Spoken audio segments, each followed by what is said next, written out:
안녕하세요. 파이팅 홍공TV입니다. 오늘은 일식조리기능사 필기 기출 스피드 암기노트 벼락치기 한방의 정리편을 진행하도록 하겠습니다. 이번 영상을 통해 2020년부터 개편되어 출제되고 있는 일식조리기능사의 공통 파트와 일식조리기능사에서만 출제되는 단독 파트를 이 영상 하나로 한꺼번에 대비하실 수 있도록 구성해보았습니다. 영상이 다소 길지만 틈날 때마다 짬짬이 두세 번만 반복해서 들으신다면 두꺼운 이론교재를 굳이 공부하지 않으셔도 핵심 내용 정리와 기출문제 풀이를 한꺼번에 하실 수 있는 효과를 거둘 수 있으리라 생각합니다. 일식조리기능사의 출제 범위는 먼저 위생관리, 안전관리, 식품영양학을 포함한 재료관리, 그리고 구매관리로 이루어진 조리기능사 공통 파트와 개편 이후 출제 비중이 높아진 일식조리기능사에 특화된 내용인 일식조리 실무와 각 요리의 조리 방법과 관련된 조리 파트의 문제, 여기에는 일식에서 주로 쓰이는 식자재, 재료와 관련된 문제들이 다수 포함되어 있습니다. 이렇게 2020년 개편 이후에 출제 비중이 높아진 일식 단독 파트를 모두 한꺼번에 벼락치기 형태로 다루어 보도록 하겠습니다. 역시 시험 시간은 60분이고요. 15분 만에 다 푸시더라도 30분 이후에 퇴실하실 수 있습니다. 그리고 합격 점수는 60문제 중에 36문제 이상을 맞추셔서 100점 만점에 60점 이상을 받고 합격하는 것이 이 벼락치기 영상의 목표가 되겠습니다. 그럼 바로 시작합니다. 명태의 난소를 소금에 절여서 저장하거나 찜, 구이, 무침, 탕 등에 어울리도록 사용하는 음식은 명란젓이 되겠죠? 명란젓입니다. 명태의 난소를 소금에 절여서 저장했다가 그냥 먹기도 하고 찜, 구이, 무침, 탕 등에 넣어서 조리를 하는 명란젓. 자, 굴을 먹고 식중독에 걸렸다. 굴에 포함된 독성물질은 베네루핀입니다. 베네루핀. 굴에 들어있는 식중독을 일으키는 독성물질은 베네루핀입니다. 자, 동미나리는 시큐톡신. 동미나리 시큐톡신이고요. 참소라는 테트라민이죠. 참소라는 테트라민. 독보리는 테무린입니다. 테무린. 독보리 테무린, 동미나리 시큐톡신, 참소라는 테트라민, 독보리는 테무린, 굴을 먹고 식중독 걸렸다. 독성물질은 베네루핀입니다. 안식향산 나트륨, 소르빈산 나트륨, 프로피온산 나트륨은 모두 보존제로 쓰입니다. 하지만 구안일산은 보존제가 아니고 감칠맛을 내는 조미료다. 구안일산은 조미료, 우리가 음식을 안심하고 먹을 수 있는 보존료는 안식향산 나트륨, 소르빈산 나트륨, 주로 제과 제빵에 쓰이는 프로피온산 나트륨이 보존료입니다. 보존제로 쓰인다. 신선한 도미를 고르는 방법, 도미의 신선도를 판정하는 방법은 일단 눈이 맑고 튀어나와 있어야 됩니다. 띠용 튀어나와 있어야 된다. 그리고 아가미는 선홍색이어야 신선한 거고 배 쪽이 단단하고 살에 탄력이 있고 비늘이 벗겨지지 않고 잘 달라붙어 있어야 신선한 도미가 되겠습니다. 신선한 도미는 맑은 눈이 띠용 튀어나와 있어야 되고 아가미는 선홍색이어야 하며 배 쪽이 단단하고 살에 탄력이 있고 비늘은 잘 달라붙어 있어야 된다. 면과 국물로 이루어진 일본의 대중 음식으로 중국의 국수 요리인 남멘을 기원으로 한 요리다. 남멘. 자, 이미 답이 나왔죠? 라멘이죠. 일본의 대중적인 국수 요리는 중국의 남멘을 기원으로 한 라멘이다. 쉬운 문제고요. 자, 냉동 참치를 해동할 때 식염수를 쓰는데요. 각 계절마다 식염수의 온도와 농도가 다릅니다. 자, 일단 여름에는 더우니까 물 온도가 좀 낮아야 된다. 그리고 겨울에는 물 온도가 좀 따뜻해야 된다. 이렇게 생각해 주시면 됩니다. 여름에는 물 온도가 18에서 25도. 더 상하기 쉬우니까 식염수 농도도 좀 높다. 이렇게 생각하시면 3에서 5% 기억하실 수 있습니다. 여름철에 냉동참치 식염수로 해동할 때 물온도는 18에서 25도, 농도는 3에서 5%로 해동한다. 상대적으로 낮은 온도에서 시원하게 해동합니다. 반대로 겨울철에는 물온도 30에서 33도, 식염수 농도는 3에서 4%로 해동한다. 상대적으로 약간 높은 온도입니다. 그리고 봄, 가을에는 중간 온도인 27에서 30도, 3%의 식염수에서 해동합니다. 냉동참치의 식염수 해동법이었습니다. 여름철에는 18에서 25도, 3에서 5%, 겨울철에는 30에서 33도, 3에서 4%, 봄, 가을에는 27에서 30도의 3%의 식염수로 해동합니다. 자, 롤초밥, 롤스시 조리 시에 속재료들은 미리 준비를 하지만 김은 미리 꺼내두면 축축해지니까 사용 직전에 꺼냅니다. 사용 직전에 꺼내서 수분이 없도록 바삭하게 구워서 사용한다. 그리고 밥을 김에 펼 때는 쌀알이 깨지지 않도록 살살 펴니다. 그리고 마리 끝부분, 김이 끝나는 마리 부분은 밑으로 오도록 놓아서 잘 붙도록 하고 깨끗한 행주로 칼을 닦아가며 일정한 간격으로 자릅니다. 자, 김밥 싸실 때 생각하시면 됩니다. 속재료는 미리 준비하나 김은 사용 직전에 꺼내서 수분이 없도록 바삭하게 구워서 사용하고 밥은 쌀알이 깨지지 않도록 살살 펴고 마리 부분이 밑으로 행주로 칼을 닦아가며 일정한 간격으로 자른다. 자, 땡땡땡은 새우, 게 등 각각류가 가진 색소로 가열하면 청록색에서 적색으로 변하는 것, 바로 아스타산틴이죠. 아스타산틴입니다. 아스타산틴은 자, 그림과 같이 새우, 게 등의 각각류가 가열했을 때 청록색에서 적색으로, 붉은색으로 변하는 색소를 말합니다. 아스타산틴, 아스타산틴입니다. 식탁에서 새우 소금구이를 해먹을 때 이렇게 붉은색으로 먹음직스럽게 변하면 식탁에서 스타가 됩니다. 새우를 식탁의 스타로 만들어주는 아스타산틴. 초밥을 만들 때 배합초를 넣는데요. 배합초의 주재료는 식설소입니다. 식초, 설탕, 소금이에요. 간장 들어가지 않습니다. 식설소다. 배합초의 주재료는 식초, 설탕, 소금이고 부재료로 레몬이나 다시마가 들어갑니다. 초밥용 배합초 주재료는 식초, 설탕, 소금, 부재료는 레몬, 다시마다. 무에 들어있는 소화 촉진 성분은 자, 소화시키다가 다이제스트니까 비슷한 발음의 디아스타제입니다. 디아스타제. 무에 들어있는 소화 촉진 성분은 디아스타제다. 과일 향기의 주성분을 이루는 냄새 성분은 에스테르입니다. 에스테르류. 자, 에스테르류의 본 뜻은 산과 알코올에서 물을 제거할 때 생성하는 화합물을 뜻하는데요.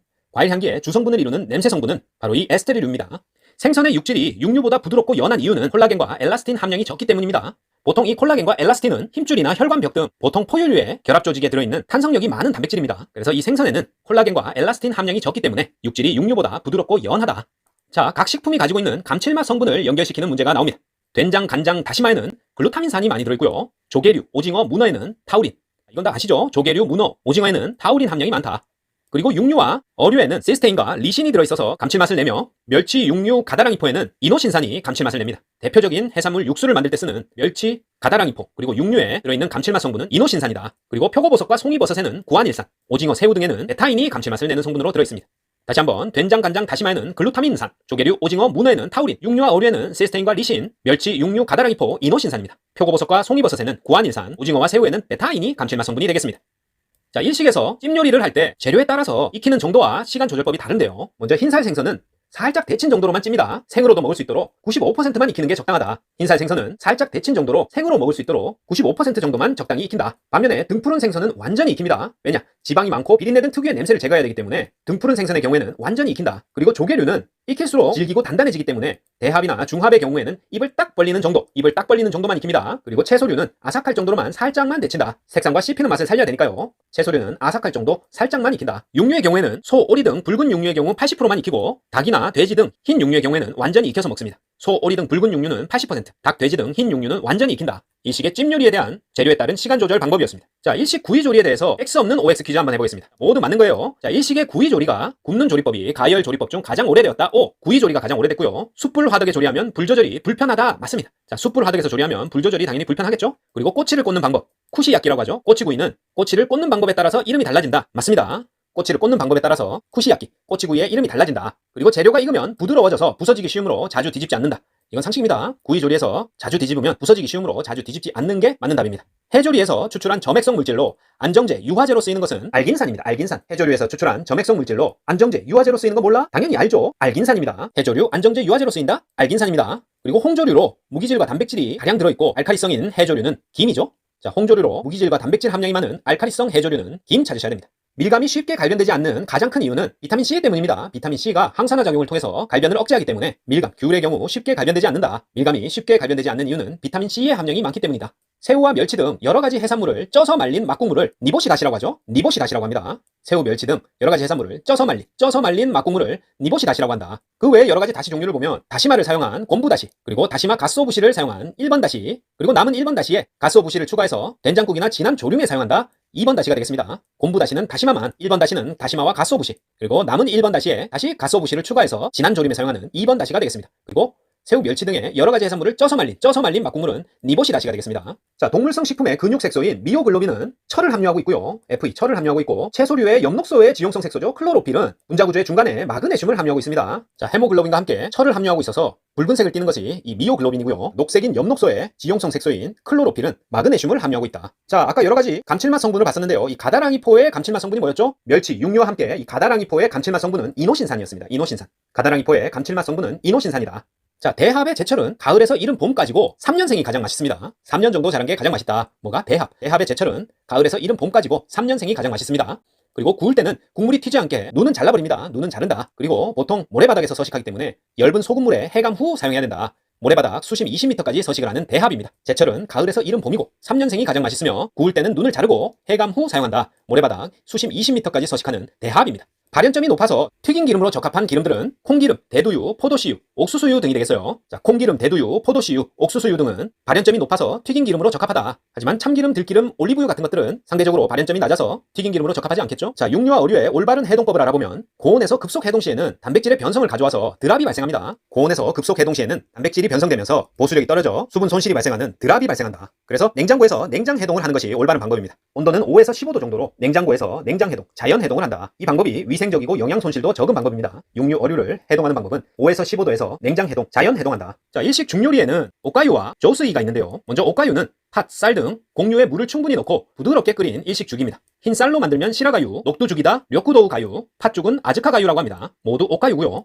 자, 일본식 꿀꿀이죽이라고 불리는 조스이는 샤브샤브나 오고, 게, 닭고기 등 육수가 남을 수 있는 그런 재료로 냄비 요리나 전골 요리를 한 후에 그 남아있는 막국물에다가 밥을 넣고 끓인 부드러운 죽입니다. 자, 샤브샤브 집에 가면 남은 국물에 밥을 넣어서 죽을 만들어주죠. 그런 남은 막국물에 밥을 넣어서 끓인 죽이 조스입니다. 자, 일식에서 무침조리의 양념은 된청소참으로 만듭니다. 된장, 청주, 소금, 참깨로 만드는 무침조리의 양념. 반면에 초회조리의 양념은 간청식설입니다. 간청식설. 식초가 들어가겠죠. 초회조리에는 간장, 청주, 식초, 설탕입니다. 초회조리는 간청식설. 무침조리는 된청소참을 양념으로 쓴다. 된장, 청주, 소금, 참깨. 무침조리의 양념이고, 간장, 청주, 식초, 설탕은 초회조리 양념이다. 자, 무침은 먹기 직전에 무쳐야 맛있죠? 그리고 무침에 곁들이는 것은 차조기 잎이나 무순입니다. 차조기 잎이나 무순을 일식 무침조리에 주로 곁들인다. 자, 제품 포장에 왼쪽과 같이 표시되어 있다면 뜻은 방사선 조사식품이죠. 방사선으로 살균, 살충 등을 한 거기 때문에 보통 열을 가해서 식품 살균을 하지만 생야채나 과일, 육류 같은 경우에는 생으로 포장할 때 열을 가해서 살균하기가 힘듭니다. 그래서 방사선을 조사하는데 그 방사선 조사 식품의 표시가 바로 이와 같은 모양입니다. 뭐 유기농 표시, 새마을운동 이런 거 아니에요. 방사선 조사 식품이다.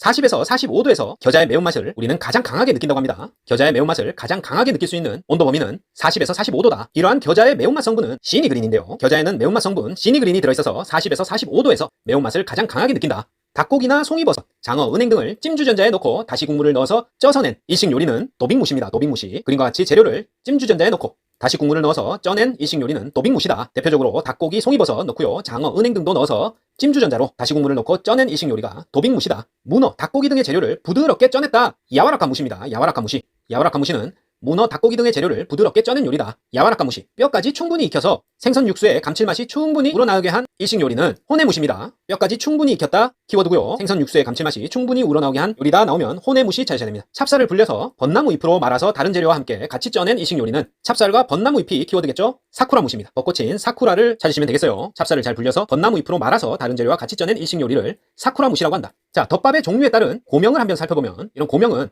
맛도 있어야 되고 보기도 좋아야 되는 식과 미를 만족시켜야 됩니다. 일단 재료를 구워 올린 덮밥.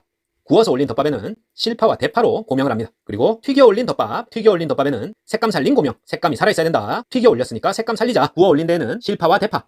튀겨 올리면 색감 살린 고명이다. 그리고 생선회를 그대로 올린 덮밥에는 일단 비린맛을 제거해야 되니까 고추냉이, 양파, 무순, 실파, 김. 고추냉이, 양파, 무순이 들어갑니다. 생선회를 올린 덮밥에는 비린맛을 제거하기 위해서 고추냉이, 양파, 무순 들어가고 실파, 김으로 고명합니다. 그리고 막국물로 익힌 재료를 올린 덮밥에는 국물이 들어가니까 쑥갓 들어갑니다. 쑥갓이 대표적으로 들어가고 실파, 김으로 고명을 한다. 그렇게 큰 차이는 없지만 구별해서 시험 문제가 나오기 때문에 자, 알아둡니다. 구워 올린 덮밥에는 실파와 대파, 튀겨 올린 덮밥에는 색감 살린 고명, 생선회를 올렸다. 비린맛 제거를 위해서 고추냉이, 양파, 무순, 실파, 김. 막국물로 익힌 재료를 올렸다. 쑥갓, 실파, 김입니다. 자, 육류, 식육은 얼릴 때는 급속 동결로 하고 해동할 때는 완만 해동, 냉장 해동해야 되겠죠. 자연 해동 해야 조직 손상을 최소화할 수 있습니다. 동결할 때는 급속 동결, 해동할 때는 완만 해동해야 조직 손상을 최소화할 수 있다. 초회에 사용하는 조미료를 만드는 재료는 쇼유, 식초, 설탕 들어가고 후추는 들어가지 않습니다. 초회에 사용하는 조미료를 만들 때는 쇼유, 식초, 설탕으로 만들고 후추는 들어가지 않는다. 소고기의 부위별 용도와 조리법으로 틀린 것은 자, 앞다리로 불고기 육회 장조림 만드는 거 맞습니다. 우둔으로 산적 장조림 육포 만들고요. 목심으로 불고기 국거리 하는 거 맞습니다. 하지만 설도로 탕 샤브샤브 육회 어울리지 않습니다. 탕 샤브샤브 육회는 사태살이 적합합니다. 사태 부위가 적합해요. 탕 샤브샤브 육회는 사태 부위가 적합하다. 그러면 설도는 어디에 적합한가? 설도로는 역시 산적 장조림 육포 만듭니다. 앞다리로는 불고기 육회 장조림, 우둔으로 산적 장조림 육포, 목심으로 불고기 국거리, 설도 역시 산적 장조림 육포입니다. 그리고 탕 샤브샤브 육회는 사태살이 적합하다. 자, 하루의 필요 열량이 2500kcal일 경우에 이 중에 18%에 해당되는 열량을 단백질에서 얻으려 한다면 필요한 단백질의 양은 얼마인가? 자, 계산 문제죠. 이런 문제는 반드시 단백질 1g이 몇 킬로칼로리인가를 알고 있어야 풀 수 있습니다. 단백질 1g은 4kcal입니다. 그래서 2500kcal 중에 단백질에서 얻는 이 18%가 몇 킬로칼로리인가를 구하고 그 킬로칼로리에다가 4로 나누어주면은 단백질 양이 나오겠죠. 그래서 단백질 1g이 4kcal다. 이걸 알고 있어야 환산이 가능합니다. 2500kcal에서 18%에 해당하는 칼로리를 구하려면 100분의 18을 곱해줘야 되겠죠. 2500 곱하기 18 나누기 100. CBT 시험에서 옆에 계산기를 활용해서 계산을 해줍니다. 그러면 450kcal가 나옵니다. 단백질 g을 구하려면 이 450kcal를 g으로 바꿉니다. 4로 나누어서 g으로 바꿉니다. 450 나누기 4 하면은 112.5g이 나오겠습니다. 우유에 카제인을 응고시킬 수 있는 것은 식초, 레닌, 탄닌입니다. 설탕 아니고 소금 아니다. 우유에 카제인을 응고시킬 수 있는 것은 식초, 레닌, 탄닌, 식닌닌이다. 식닌닌닌닌닌이다. 카제인 응고입니다. 식닌닌. 실내 공기오염 지표는 이산화탄소입니다. 이산화탄소 양을 가지고 실내 공기오염 지표를 측정한다. 이산화탄소. 기생충과 중간숙주의 연결이 틀린 것은 십이지장충, 모기 아니고요. 말라리아는 사람 중간숙주 맞습니다. 폐흡충, 가재, 개 중간숙주 맞고요. 무구조충은 소를 중간숙주로 하는 거 맞습니다. 하지만 십이지장충이나 회충은 중간숙주가 없습니다. 왜냐? 알로 감염하기 때문에 중간숙주가 없다. 그리고 모기는 사상충, 애완견 등에서 많이 걸리는 심장사상충 중간숙주입니다. 십이지장충, 회충은 알로 감염되기 때문에 중간숙주 없다. 모기는 사상충의 중간숙주고 말라리아는 사람, 폐흡충은 가재, 개가 중간숙주고 무구조충은 소가 중간숙주입니다. 비말 감염되는 결핵, 백일해, 디프테리아입니다. 기침이나 재채기, 말을 할 때 튀게 되는 이 비말로 감염되는 것은 결핵, 백일해, 디프테리아지 발진열은 비말 감염 아닙니다. 그래서 이걸 비밀로 바꾸면 결백한 디프테리아는 이 비밀 때문에 망한다. 결핵, 백일해, 디프테리아는 비말 감염입니다. 수질 오염 파악을 위해서 이 BOD, 생물화학적 산소 요구량이죠. BOD를 측정 시에 20도씨에서 5일간 측정합니다. BOD 20도씨에서 5일간 측정한다. BOD 측정은 20도씨에서 5일간 측정합니다. 김치 저장 중에 김치 조직의 연부 현상, 김치가 물러지는 현상이죠. 김치가 익어서 물러지는 연부 현상이 일어나는 이유는 조직을 구성하고 있는 팩틴질이 분해되기 때문에 연부 현상이 일어나는 겁니다. 그리고 미생물이 팩틴 분해 효소를 생성하기 때문에 연부 현상이 일어난다. 그것도 맞습니다. 그리고 용기에 꾹 눌러 담지 않아서 내부에 공기가 존재하게 돼서 호기성 미생물이 성장 번식하기 때문에 연부 현상이 일어난다. 이 말도 맞는 말입니다. 하지만 김치가 국물에 잠겨서 수분을 흡수하기 때문에 일어난다. 이건 틀린 답이에요. 약간 까다로운 문제입니다. 연부 현상이 일어나는 이유, 익어서 물러지는 거죠. 기본적으로 팩틴질이 분해되기 때문에 일어나고, 팩틴질은 식이섬유 같은 거라고 보면 됩니다. 그게 분해되기 때문에 물러진다. 미생물이 팩틴 분해 효소를 생산하니까 그럼 팩틴이 분해되겠죠? 그 다음에 내부의 공기 때문에 호기성 미생물이 번식하기 때문에 연부 현상이 일어나는 거다. 하지만 김치가 국물에 잠겨 수분을 흡수하기 때문에 아닙니다. 자, 김장김치를 맛이 변하지 않고 오랫동안 보관하기 위해서 김치 국물에 꾹꾹 눌러서 담는 거 많이 보셨죠? 그래서 국물에 잠겨 있는 것이 김치 조직 연부 현상, 물러지는 것 아니다. 그렇게 보시면 됩니다. 육류 조리 시에 열에 의한 변화는 미트로프를 가열하면 단백질이 응고, 수축, 변성된다. 맞는 말이에요. 미트로프, 고기 덩어리죠. 고기 덩어리를 가열하면 단백질이 응고해서 수축되고 변성된다. 요 수축이 중요합니다. 그래서 불고기에 열을 가하게 되면 열을 흡수해서 부피가 증가한다 하면 틀려요. 그리고 스테이크를 가열하면 질겨져서 소화가 잘 안 된다. 이것도 틀린 답입니다. 기본적으로 가열해서 먹게 되면 육질이 더 부드러워집니다. 육류에 열을 가하게 되면 일어나는 현상이니까 쇠꼬리의 젤라틴이 콜라겐화 된다. 요건 거꾸로 된 겁니다. 쇠꼬리에 콜라겐이 젤라틴화가 되는 겁니다. 그래서 틀렸고, 미트로프를 가열하면 단백질이 응고, 수축, 변성된다. 요게 맞는 답입니다. 차, 커피, 코코아, 과일 등에서 수렴성 맛, 수렴성 맛은 떫은 맛입니다. 떫은 맛, 수축성 떫은 맛이라고 하는데, 수렴성 맛을 나게 하는 주성분은 탄닌입니다. 탄닌. 차, 커피, 코코아, 과일 등에서 수렴성 떫은 맛을 나타내는 것은 탄닌이다. 설한염, 피부암, 결막염 등은 자외선에 의해 인체의 건강 장애를 일으키는 주요 증상입니다. 폐기종은 아니에요. 자외선에 의해서 인체에 가져오는 건강 장애는 설한염, 피부암, 결막염입니다. 자외선에 의해서 피결설이 떠돌고 있다. 그렇게 암기될까요? 자외선에 의해서 피결설, 피살설이 아니고 피결설이 떠돈다. 설한염, 피부암, 결막염은 자외선에 의한 겁니다. 그리고 열경련, 일사병, 열쇠약 모두 열에 의한 거죠. 고열장애로 인한 직업병입니다. 하지만 참호족은 아니에요. 자, 참호족은 군대 참호 속에서 한겨울에 발이 동상 걸리는 겁니다. 열경련, 일사병, 열쇠약이 고열장애로 인한 직업병이다. 유지의 발연점, 연기가 발생한다. 그런 발연점이 낮아지는 원인은, 자, 튀김기의 표면적이 넓은 경우 낮은 온도에서 연기가 발생해버리는 거죠. 표면적이 넓으니까 빨리 끓어오르겠죠. 그리고 기름에 이물질이 많이 들어있는 경우 발연점이 또 낮아지게 되겠습니다. 그리고 오래 사용하여 기름이 지나치게 산패됐다. 이때도 발연점이 낮아지게 되겠습니다. 하지만 유리지방산의 함량이 낮은 경우, 자, 산의 함량이 낮다 그러면은 발연점이 낮은 경우가 아니에요. 자, 이건 어떻게 이해하냐? 일단 발연점, 스모크 포인트란 연기가 지속적으로 나는 온도, 기름이 타기 시작하는 온도, 조리 중인 식품에서 탄맛이 나기 시작하는 온도, 기름의 영양소가 파괴되는 온도, 인화점, 발화점은 발연점보다 높다. 그러니까 발연점을 거쳐서 인화점, 발화점에 도달하는 겁니다. 이게 발연점인데, 자, 그래프를 보시면 산도가 높을수록 발연점은 낮아진다. 자, 산도와 발연점은 반비례하게 되겠습니다. 이 산도가 높다 그러면은 불이나 연기가 빨리 난다. 낮은 온도에서 난다는 거겠죠. 그래서 이 발연점이 그 온도인데 그게 점점 낮아지겠죠. 산도가 많을수록 발연점은 오히려 낮아진다. 그렇게 이해하시면 이해하기 쉬울 겁니다. 어쨌든 우리는 이런 그래프는 출제 안 되니까 튀김기의 표면적이 넓다, 공기와 접촉을 많이 하는 거죠. 그리고 이물질이 많이 들어있는 경우, 그리고 오래 사용해서 기름이 지나치게 산패된 경우 발연점이 낮아지고, 유리지방산의 함량이 높은 경우 발연점이 낮아지겠지만 낮은 경우는 여기에 속하지 않겠다. 그렇게 이해하면 되겠습니다. 자, 자주 출제되는 각 필수 영양소의 열량을 구하는 문제네요. 수분, 섬유질, 무기질은 일단 열량 계산에 들어가지 않습니다. 자, 당질, 탄수화물이죠. 40g, 단백질 5g, 지방 3g이 들어있는 식품의 열량은, 자, 탄수화물, 당질, 단백질, 지방의 1g당 각각 발생되는 열량을 암기하고 있어야 되겠죠? 그래서 탄수화물, 당질은 1g당 4kcal, 단백질도 4kcal, 지방은 9kcal다. 그래서 449다, 449. 탄단지는 449. 이렇게 외우셔야 됩니다. 탄단지는 449. 그래서 당질 40g 곱하기 4kcal, 단백질 5g 곱하기 4kcal, 지방 3g, 9kcal 각각 곱해서 더해주면은 207kcal가 되겠습니다. 그래서 탄단지는 449, 탄단지는 449. 그렇게 암기하면 됩니다. 자, 1인 1식 급수량이 가장 많이 필요한 시설은 병원 급식입니다. 1인 1식 급수량이 가장 많이 필요한 시설은 학교 보통 산업체 급식 아니고 병원 급식입니다. 생선의 비린내를 억제하는 방법은 물로 깨끗이 씻어 수용성 냄새 성분을 제거한다. 조리 전에 우유에 담가둔다. 생선 단백질이 응고된 후에 생강을 넣는다. 다 비린내 억제 방법 맞고요. 처음부터 뚜껑 닫고 끓여서 생선을 완전히 응고시킨다. 아닙니다. 뚜껑 닫으면은 더 비린내가 납니다. 생선 비린내 억제 방법은 물로 깨끗이 씻고 조리 전에 우유에 담가두고 단백질 응고 후에 생강을 넣어줍니다.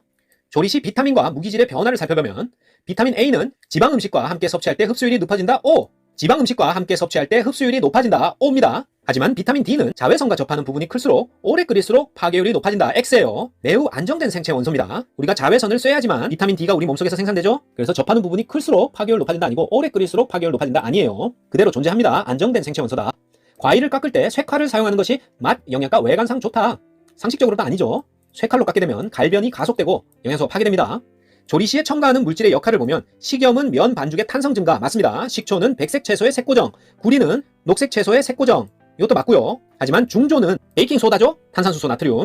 중조는 팩틴 물질의 불용성을 강화한다. 틀렸습니다. 그런 기능 없고 중조의 역할은 알칼리를 띠기 때문에 산성을 중화시킬 때 씁니다. 그리고 아까 팩틴은 식이섬유라고 했죠. 수용성 식이섬유입니다. 팩틴 물질의 불용성을 강화한다 이 말 자체가 틀렸어요. 그래서 식염은 면 반죽 탄성 증가, 식초는 백색 채소 색고정, 구리는 녹색 채소 색고정이다. 중조, 베이킹소다는 알칼리를 띈다. 팩틴은 수용성 식이섬유다. 이런 사실을 알고 넘어가면 되겠습니다. 과일 향기의 주성분은 에스테르입니다. 에스테르. 과일 향기가 주로 나는 향수 브랜드 에스테르입니다. 알데히드 아닙니다. 불건성류에 속하는 것은 땅콩 기름입니다. 자, 우리가 식용으로 먹는 그런 유지에는 건성류, 반건성류, 불건성류 있는데요. 자, 하나씩 살펴보면 건성류에는 아마인류, 들기름이 속합니다. 자, 이를 나누는 기준은 요오드가인데요. 요오드 값이 130 이상이 드라잉 오일, 건성류고요. 100에서 130까지가 반건성류입니다. 그리고 아이오딘 값이라고도 하는 이 요오드 값이 100 이하인 것이 바로 불건성류. 우리가 흔히 사용하는 올리브유나 땅콩류, 팜유 같은 것들이 불건성류에 속합니다. 건강에 좋고 나쁘고와는 상관없어요. 그래서 이 정도를 알고 있어야 풀 수 있는 문제입니다. 불건성류에 속하는 것은 땅콩 기름이다. 들기름은 건성류, 대두유는 콩기름이죠. 반건성류고 옥수수 기름도 반건성류입니다. 그래서 건성류, 반건성류, 불건성류는 요오드 값으로 결정되는데 불건성류는 아까 말했듯이 요오드 값 100 이하라서 산소와 화합을 안 해서 공기 중에서 잘 굳지 않는다. 산패되지 않는다. 그런 산패도와 관련이 있습니다. 찹쌀은 아밀로펙틴으로 이루어져 있다. 옵니다. 찹쌀은 아밀로펙틴, 차펙이다. 차펙. 찹찹펙펙. 차펙이다. 아밀로오스 아니고요. 아밀로오스 함량이 더 많다 아니고 아밀로오스와 아밀로펙틴의 함량이 동일하다 아닙니다. 아밀로펙틴으로 이루어져 있다. 차펙, 차펙. 찹쌀은 펙틴, 아밀로펙틴이다. 포테이토칩 등 스낵류의 질소 충전 포장 시의 효과는 유지의 산화 방지, 스낵의 파손 방지, 세균의 발육 억제는 있지만 제품의 투명성 유지는 아니에요. 포테이토칩의 질소 충전 포장은 산화 방지, 스낵 파손 방지, 세균 발육 억제지 투명성 유지 아니다. 달걀 흰자 거품을 낼 때 식초를 약간 첨가하는데 이는 남백의 등점점과 관련이 깊습니다. 용해도를 증가시킨다든지 향 형성을 한다. 표백 효과를 내기 위해서 식초 첨가하는 거 아닙니다. 남백의 등점점이라는 게 pH 값을 중성으로 만들어서 거품이 가장 잘 일어나게 한다는 겁니다. 그 지점이 바로 등전점인데 식초를 약간 첨가하는 것은 그 흰자 거품을 가장 잘 내기 위해서 남백의 등전점을 맞추는 겁니다. 붉은 양배추를 조리할 때는 식초나 레몬즙을 조금 넣으면 안토시아닌계 색소가 선명하게 유지가 됩니다. 붉은 양배추 조리 시 식초나 레몬즙을 넣으면 안토시아닌계 색소가 선명하게 유지된다. 신선한 달걀의 판정은 6% 소금물에 넣었을 때 가라앉는다 하면 신선한 달걀 맞습니다. 깨뜨렸을 때 노른자가 볼록하고 흰자의 점도가 높다. 신선한 달걀 맞고요. 햇빛이나 전등에 비출 때 공기집의 크기가 작다. 기포가 크지 않다.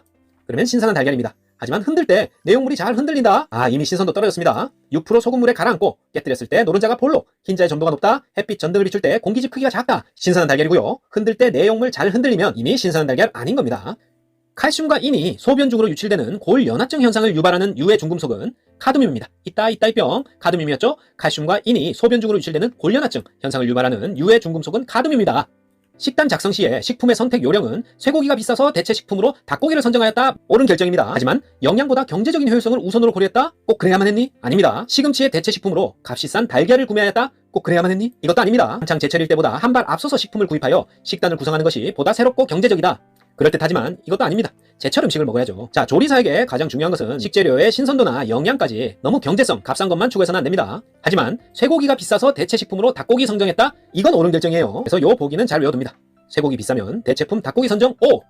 냄새 성분 중에서 어류와 관련 있는 성분은 피페리딘, 트리메틸아민, 암모니아 되겠습니다. 디아세틸 아닙니다. 냄새 성분 중에 어류와 관계 있는 냄새는 자, 비린내 등으로 좀 지독하죠? 3배나 피폐해지고 암 걸릴 수도 있습니다. 그래서 트리피페 암 걸린다. 트리피페 아모니아입니다. 트리피페 아모니아. 피페리딘, 트리메틸아민, 암모니아입니다. 어류 비린내와 관계 있는 성분은 트리메틸아민, 피페리딘, 암모니아다. 트리피페암이다. 그리고 디아세틸은 버터향입니다. 버터향. 디아세틸 아니다. 전분의 노화를 억제하는 방법은 수분 함량을 조절하는 것과 조절이 여기서 끝내야 되겠네요. 그리고 냉동, 설탕의 첨가 이런 방법들은 맞지만 산의 첨가는 아니에요.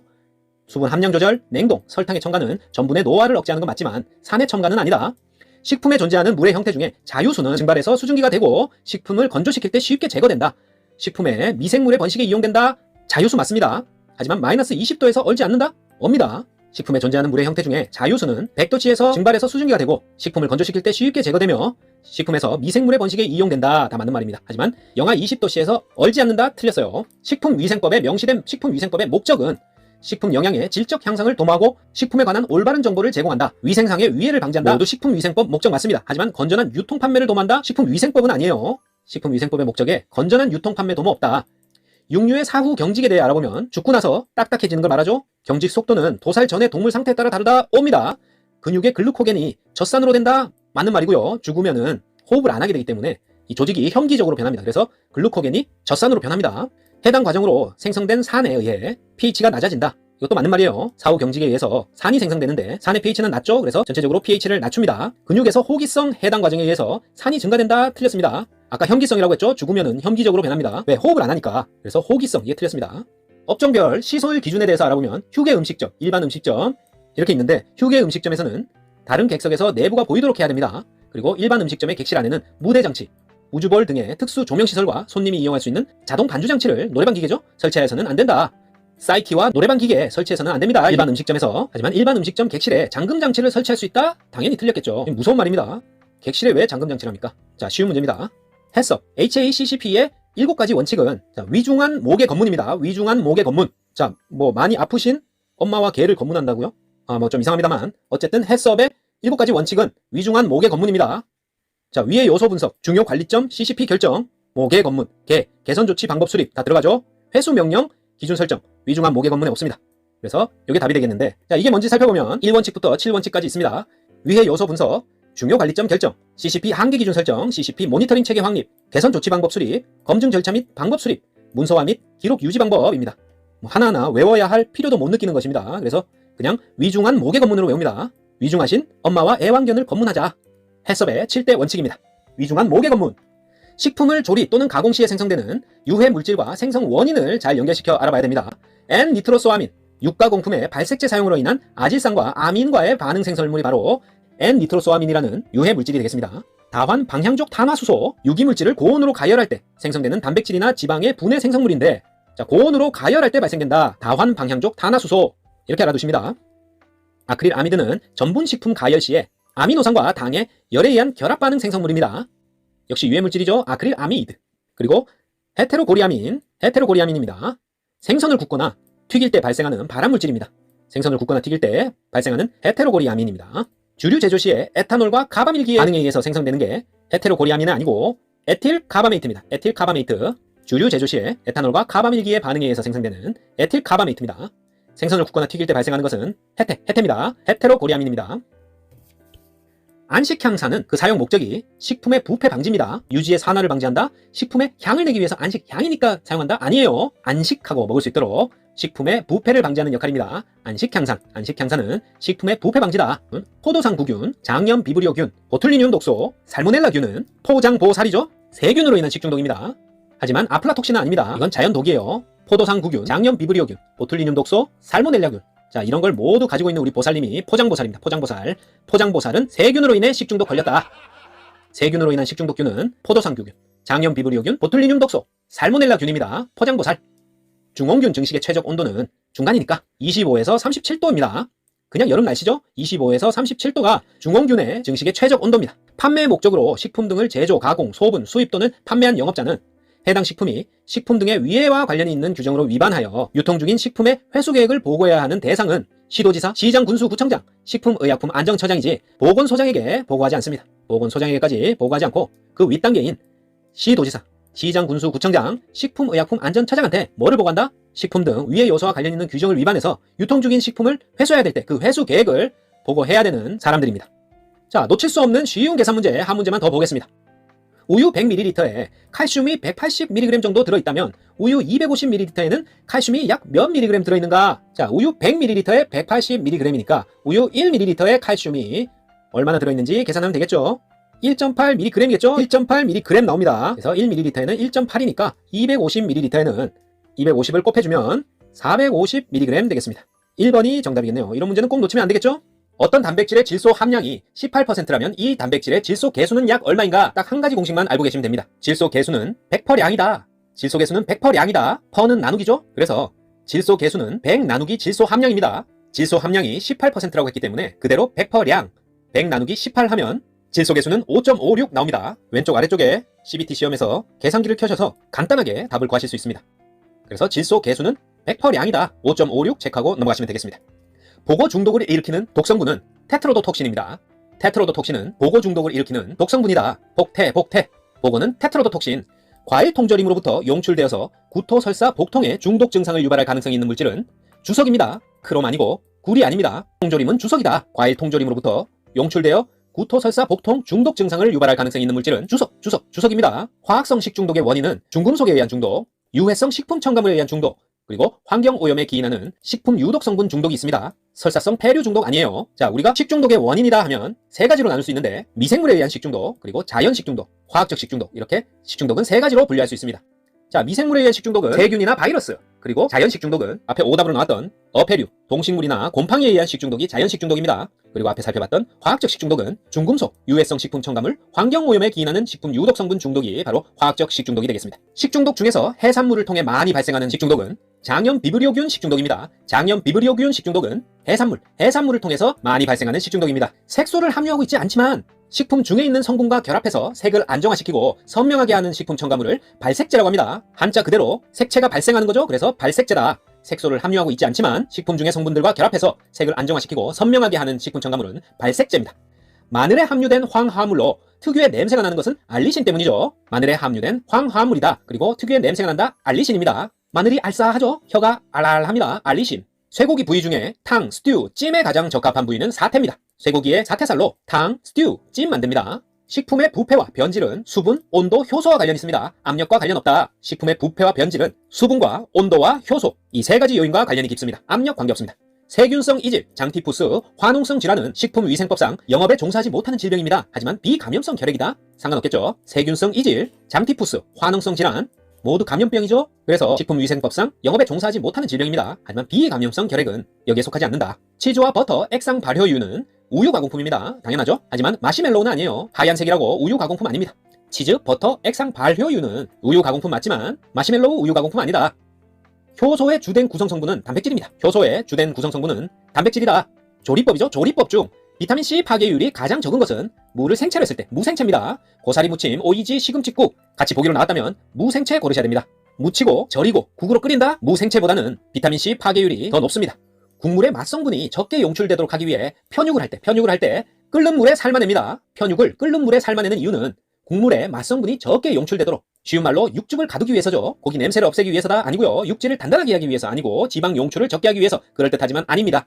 국물에 맛성분이 적게 용출되도록 하기 위해서 편육을 끓는 물에 삶아냅니다. 감염병 중에 장티푸스, 콜레라, 이질은 환경위생 개선으로 감소시킬 수 있다. 하지만 인플루엔자는 안 됩니다. 자, 인플루엔자는 감염병 중에 세균성이 아니라 바이러스에 의한 거죠. 그래서 세균의 번식 환경인 온도, 습도, 영양분 그런 것들은 조리장의 환경위생과 아주 관련이 깊습니다. 그래서 환경위생의 개선으로 감소시킬 수 있는 것은 장티푸스, 콜레라, 이질이지 인플루엔자 아니다.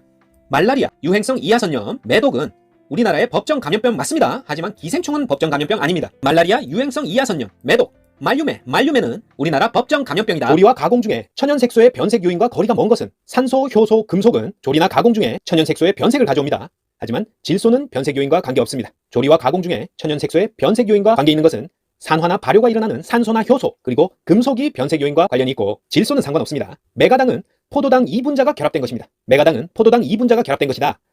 맥포투다. 식품 내 수분 중에 미생물이 이용 가능한 수분을 유리수를 기준으로 표시한 것을 수분 활성도 AW라고 합니다. 식품 내 수분 중에 미생물이 이용 가능한 수분을 유리수를 기준으로 표시한 것을 수분 활성도로 한다. 이 수분 활성도가 높으면 미생물이 이용 가능한 수분의 양이 많다는 것이고 식품이 쉽게 상하겠죠. 미생물이 이용 가능한 수분을 유리수를 기준으로 표시한 것이 수분 활성도인데 이 수분 활성도가 높으면 음식물이 쉽게 상한다. 그렇게 이해해 주시면 됩니다. 생선구이를 할 때 지방 함량이 낮은 것보다는 높은 것이 풍미가 더 좋습니다. 생선구이를 할 시에 지방 함량이 낮은 것보다는 지방 함량이 높은 것이 풍미가 더 좋다. 너 튀김 맛있겠다. 고온 단시간에 가열해서 영양소 손실이 적고 기름 맛이 더해져서 맛이 좋아지며 바삭바삭해서 입안 촉감이 좋은 건 맞지만 튀김을 하면 불미 성분이 제거된다 하면 틀린 말입니다. 튀김은 고온 단시간 가열로 영양소 손실이 적고 기름 맛이 더해져서 맛이 좋아지고 바삭바삭해서 입안 촉감도 좋아지지만 불미 성분이 제거되는 것은 아니다. 눈 보호를 위해 가장 좋은 인공 조명 방식은 간접 조명입니다. 눈 보호를 위해서 가장 좋은 인공 조명 방식은 간접 조명이다. 사람이 예방 접종을 통해서 면역을 얻는 것을 인공 능동 면역이라고 합니다. 인공 능동 면역은 사람이 예방 접종을 통해서 얻는 면역을 얘기합니다. 조리 시 올바른 계량법에 대해 알아보면 된장, 흑설탕은 꼭꼭 눌러 담아서 수평으로 깎아서 계량을 합니다. 맞는 말이고요. 저울은 반드시 수평한 곳에서 0으로 맞추고 사용한다. 마가린은 실온일 때 꼭꼭 눌러 담아서 평평한 것으로 깎아서 계량한다. 다 맞는 말입니다. 하지만 우유를 투명 기구에 담고 액체 표면의 윗부분을 눈과 수평으로 하여 계량한다 하면 틀린 말이에요. 액체 표면의 윗부분이 아니고 투명 기구에 담았을 때 액체 표면의 아랫부분을 눈과 수평으로 하여 계량하는 것이 바로 우유입니다. 우유는 투명 기구에 담았을 때 액체 표면의 아랫부분을 눈과 수평으로 하여 계량합니다. 우리가 총 원가라 하면 제조 원가에 판매 관리비를 더한 겁니다. 판매 관리비와 제조 원가의 합이 바로 총 원가다. 그래서 총은 판재다. 총판재다. 총원가는 판매 관리비 플러스 제조 원가다. 총판재. 확실히 기억하고 계시면 밑에 거 읽을 필요 없습니다. 세균성 식중독과 병원성 소화기계 감염병을 비교해보면 먼저 왼쪽에 세균성 식중독 요거만 보시면 됩니다. 세균성 식중독은 식품위생법으로 관리하고 병원성 감염병은 감염병 예방법으로 관리한다. 세균성 식중독은 비교적 짧은 잠복기를 가지고 있고 많은 균량으로 발병을 합니다. 그리고 2차 감염은 없고 균의 동력이 약하다. 그리고 면역성이 없는 것이 특징입니다. 반면에 병원성 소화기계 감염병은 긴 잠복기를 가졌고 균 양이 적어도 발병하며 2차 감염이 있고 균의 동력이 강하다. 그리고 예방 접종으로 면역성을 가질 수 있는 것이 바로 병원성 소화기계 감염병입니다. 다시 한번 세균성 식중독은 식품위생법으로 관리하고 비교적 짧은 잠복기를 가지고 있으며 많은 균량이 있어야 발병하고 2차 감염은 없다. 살모넬라 균을 제외하고는 2차 감염이 없습니다. 균의 동력은 약하고 면역성이 없는 것이 특징인 세균성 식중독입니다. 특징을 비교하는 문제가 자주 나옵니다. 중금속은 인체에 다량이 축적될 때 비로소 건강장애가 일어납니다. 그래서 건강장애가 일어난 후에 검사를 받았을 때는 이미 중금속이 인체에 많이 축적돼 있어서 안타까울 때가 많은데요. 자, 틀린 답은 중금속은 비중이 4.0 이상의 금속을 말하죠. 이하의 금속을 말한다면 틀리고요. 생체 기능 유지에 전혀 필요 없는 거 아닙니다. 그리고 생체와의 친화성이 거의 없다. 이 말도 틀린 말입니다. 생체 기능 유지에 필요한 성분이 있고 생체와의 친화성도 있어서 거의 없다면 틀립니다. 이따이 병과 관계 있는 중금속 물질은 카드뮴입니다. 카드뮴이 이따이 병과 관계 있는 중금속 물질이다. 오래된 과일이나 산성 채소 통조림 등에서 화학성 식중독을 일으키는 물질은 주석입니다. 철분 아니고 아연 아닙니다. 주석은 오래된 과일이나 산성 채소 통조림 등에서 화학성 식중독을 일으키는 물질이다. 조리사 또는 영양사 면허가 취소된 날로부터 1년이 경과돼야 면허를 다시 받을 자격이 생깁니다. 조리사 영양사 면허가 취소됐다면 취소된 날로부터 1년이 경과돼야 면허를 다시 받을 자격이 생깁니다. 1년입니다. 1년. 취소 후 1년 지나야 다시 면허 취득 자격 생긴다. 세균 변식이 잘 되는 식품은 어떤 조건을 가지고 있어야 되는가? 온도가 적당한 식품에서 세균 번식이 잘 되고 수분을 함유한 식품이어야 되고 영양분이 많은 식품일 경우 세균 번식이 잘 되겠습니다. 그래서 온수형, 온도, 수분, 영양분이 많을 경우 세균이 잘 번식하는 조건이 되겠습니다. 온수형이다. 하지만 산이 많은 식품 세균 번식이 잘 된다. 틀린 답이죠. 소분업 판매를 할 수 있는 식품은 빵가루 됩니다. 빵가루 되고 전분 안 되고 식용 유지, 식초는 안 됩니다. 소분업 판매를 할 수 있는 식품에 빵가루는 되지만 전분, 식용 유지, 식초 안 된다. 탄수화물이 조리 가공 중에 변화되는 현상과 관계 깊은 것은 호화입니다. 호화. 호화는 탄수화물이 조리 가공 중에 변화되는 현상과 관계 있습니다. 홍차는 효소적 갈변 반응에 의해 색을 나타냅니다. 홍차가 색을 나타내는 반응은 효소적 갈변 반응이다. 기호와 맛, 이 관능은 식품 첨가물을 넣어서 만족시킬 수 있는데요. 관능을 만족시키는 식품 첨가물에는 동클로로필린 나트륨, 질산나트륨, 아스파탐 모두 관능 식품 첨가물에 들어가지만 소르빈산은 아니다. 동클로로필린 나트륨, 질산나트륨, 아스파탐은 관능을 만족시키는 식품 첨가물이지만 소르빈산은 아니다. 생선 및 육류의 초기 부패 판정 시의 지표는 휘발성 염기질소, 암모니아, 트리메틸아민 모두 생선 및 육류의 초기 부패 판정 시의 지표들입니다. 하지만 아크롤레인은 아닙니다. 아크롤레인은 기름이 끓을 때 나오는 나쁜 화합물이죠. 생선 및 육류의 초기 부패 판정 시의 지표는 휘발성 염기질소, 암모니아, 트리메틸아민이다.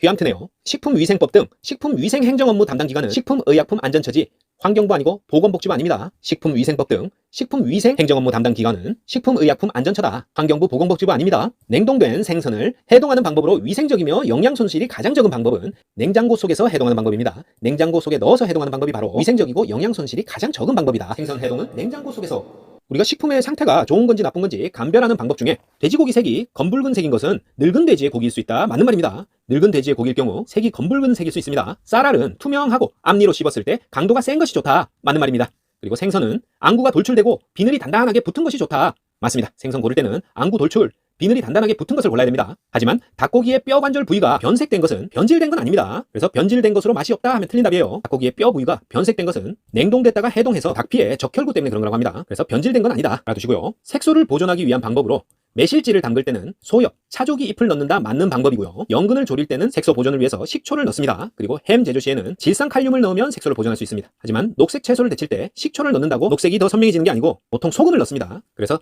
녹색 채소를 데칠 때 식초 넣는다 틀린 답입니다. 매실찌 담길 때 차조기, 소엽 넣고 연근 졸일 때 식초 넣는다, 햄 제조 시에는 질산칼륨 넣는다 다 맞는 답입니다. 그리고 녹색 채소 데칠 때는 식초 말고 소금 넣는다. 생선을 씻을 때 주의해야 될 사항을 보면 냉수를 사용하고 표면 점액은 잘 씻어냅니다. 그리고 칼집을 낸 후에는 더 이상 씻지 않습니다. 하지만 물에 소금을 10% 정도 타서 씻는다 너무 많아요. 바닷물 농도인 3.5% 정도 소금을 타서 씻는 게 맞습니다. 생선 씻을 때는 냉수 사용하고 표면 점액은 씻어내고 칼집을 낸 후에는 씻지 않는다. 그리고 물에 소금을 3.5% 탄다 해야지 10% 탄다 하면 너무 많습니다. 틀린 답이에요. 단맛 성분에 짠맛 성분을 혼합한다. 단짠이네요. 그랬을 때 단맛이 증가하는 현상은 맛의 대비 현상입니다. 단짠 대비다. 단맛 성분에 짠맛 성분을 혼합해서 단짠 했을 때 단맛이 증가하는 현상은 맛의 대비 현상이다. 단짠 대비 현상입니다. 브로멜린이 함유되어 있어 고기를 연하게 하는 고기 연화시에 이용되는 과일은 파인애플입니다. 파인애플은 고기를 연화시킬 때 사용하는 과일로 브로멜린이 함유되어 있다. 우리가 신선하지 못한 달걀을 판정하는 방법은 달걀을 흔들어서 소리가 난다. 신선하지 않습니다. 그리고 삶았을 때 난황 표면이 암록색으로 쉽게 변하는 것도 신선하지 않은 달걀이에요. 그리고 껍질이 매끈하고 윤기가 있다? 이거 좋은 거 아닙니다. 거칠거칠한 표면이 오히려 신선한 달걀입니다. 그리고 깨봤을 때 많은 양의 난백이, 난황을 에워싸고 있다? 신선한 달걀입니다. 노른자 주변에 흰자가 더 높이 많은 양이 가까이 둘러싸져 있으면 더 신선한 달걀입니다. 대두를 구성하는 콩 단백질의 주 성분은 글리신이에요. 글리아딘 아니고 글루텔린 아닙니다. 대두, 큰 머리가 아니고 큰 콩이죠. 대두를 구성하는 콩 단백질의 주 성분은 글리신이니라 대두신이라. 콩 단백질의 주 성분은 글리신인, 대두신이라. 간장, 다시마 등의 감칠맛을 내는 주된 아미노산은 글루탐산입니다. 글루탐산은 간장, 다시마 등의 감칠맛을 내는 주된 아미노산입니다. 우유를 데울 때 가장 좋은 방법은 이중 냄비에 넣고 저으면서 데우는 겁니다. 가만히 두는 게 아니고 이중 냄비에 넣어서 저으면서 데운다. 뭐를? 우유를 데울 때 1g당 발생하는 열량이 가장 큰 것은 탄수화물, 지방, 단백질, 알코올 중에 지방입니다. 지방은 1g으로 9.45kcal의 열량을 내고 알코올은 7.1, 단백질은 5.65, 당질, 탄수화물은 4.1kcal를 내요. 이 중에 가장 적은 것은 탄수화물이 되겠고 열량이 가장 큰 것은 지방입니다. 9.45kcal. 소음의 측정 단위는 dB, 데시벨입니다. 데시벨이 소음의 측정 단위다. dB로 나타납니다. 동물과 사람의 공통으로 감염되는 인수 공통 감염병으로 그 병원체가 세균인 것은 결핵입니다. 결핵은 인수 공통 감염병으로 병원체가 세균입니다. 하지만 일본 뇌염, 공수병, 광견병이죠. 이런 것들은 바이러스에 의해서 감염되는 것이지 병원체가 세균 아닙니다. 세균은 결핵. 일본 뇌염, 공수병, 광견병은 바이러스입니다. 음식물이나 식수에 오염되어서 입으로, 경구로 침입되는 감염병은 파라티푸스, 세균성 이질, 폴리오 있습니다. 파라티푸스, 세균성 이질, 폴리오는 음식물이나 식수에 오염되어서 경구로 침입되는 감염병이다. 하지만 유행성 이하선염, 볼거리죠. 볼거리는 RNA 바이러스가 침, 공기 등으로 전파되는 것이어서 음식물이나 식수에 오염돼서 경구로 침입되는 감염병이다. 여기에 속하지 않습니다. 파라티푸스, 세균성 이질, 폴리오가 여기에 속합니다. 버터의 대용품으로 식물성 유지인 것은 마가린입니다. 마가린은 버터의 대용품으로 사용되는 것 중에서 식물성입니다. 식물성 유지가 바로 마가린입니다. 편육을 할 때는 끓는 물에 고기를 덩어리째 넣고 삶는 게 좋습니다. 썰어서 넣는 게 아니고 편육을 할 때는 끓는 물에 고기를 덩어리째 넣고 삶는다. 육즙이 빠져나가지 않고 탱탱하게 삶는 가장 좋은 방법입니다. 젤라틴과 한천에 대한 설명으로 틀린 것을 찾으면 한천은 식물성 근원이고 젤라틴은 동물성 근원입니다. 한천은 보통 28도에서 35도에서 응고해서 온도가 낮을수록 빨리 굳습니다. 젤라틴은 젤리, 양과자 등에서 응고제로 쓰입니다. 다 맞는 말이고 젤라틴에 생 파인애플을 넣으면 단단하게 응고한다. 이게 틀린 답이에요. 생 파인애플은 그 안에 산이 젤라틴의 응고를 방해합니다. 자, 다시 한번. 한천은 식물성, 젤라틴은 동물성입니다. 한천은 보통 28에서 35도에서 응고하고 온도가 낮을수록 빨리 굳는다. 한천. 그리고 젤라틴은 젤리, 양과자 등에서 응고제로 쓰입니다. 하지만 젤라틴이 생 파인애플을 넣었을 때 단단하게 응고된다 하면 틀린 답이에요. 공중보건학의 목표는 지역사회 보건 수준 향상, 건강유지, 질병 예방이지 질병을 치료하는 기능 없습니다. 공중보건학의 목표는 지역사회 보건 수준 향상, 건강유지, 질병 예방이 목표지 질병 치료가 목표가 아니다. 폴리오는 생균을 사용해서 예방접종을 하면 면역성을 가지게 됩니다. 폴리오는 사백신 아니고 생백신, 라이브 백신을 사용해서 예방접종을 한다. 폴리오 생균입니다. 돼지고기를 날것으로 먹거나 불완전하게 가열해서 섭취했을 때 감염되는 유구조충입니다. 무구조충 아니고 이렇게 생긴 유구조충에 감염되는데 돼지고기를 날것으로 먹거나 불완전하게 가열 시 이 징그러운 유구조충이 우리 몸속으로 들어오게 되겠습니다. 아이고 징그러. 스파게티와 국수 등에 이용되는 문어나 오징어 먹물의 색소는 멜라닌 색소입니다. 문어나 오징어 먹물의 색소로 스파게티와 국수 등에 이용된다. 멜라닌 색소예요. 단체 급식을 하는 목적은 우리 학생이나 노약자, 피급식자들의 건강의 회복, 유지, 증진을 도모한다. 그리고 영양교육과 음식의 중요성 교육으로 바람직한 급식을 실현한다. 피급식자의 식비를 경감한다. 모두 단체 급식의 목적이 맞고요. 하지만 피급식자에게 물질적 충족을 준다?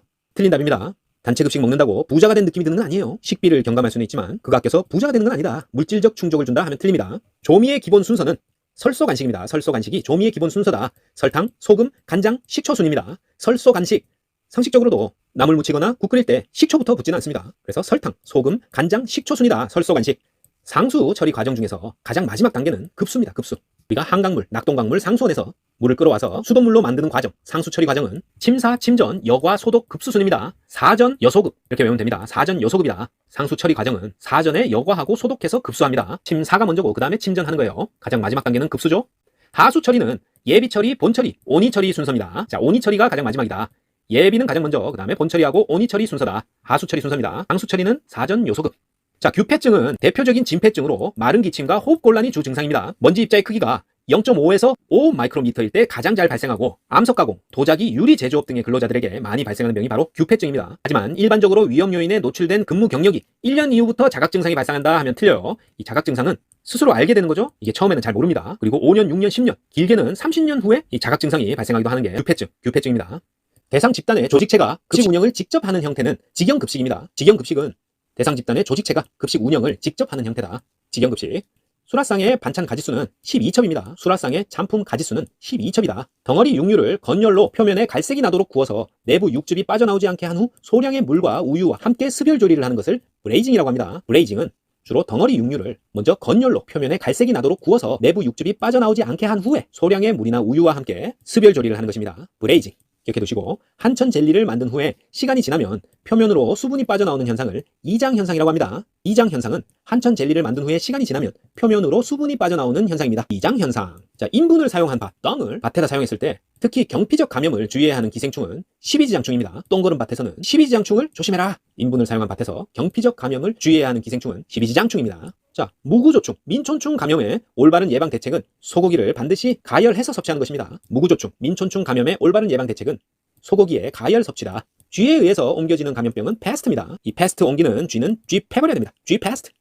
중금속과 중독 증상의 연결이 잘못된 것을 한번 찾아보면 카드뮴은 이따이 병이죠. 신장 기능 장애를 가져옵니다. 그리고 크롬은 비중격 천공, 비중격에 구멍이 뚫리는 무서운 증상을 가져오는 크롬.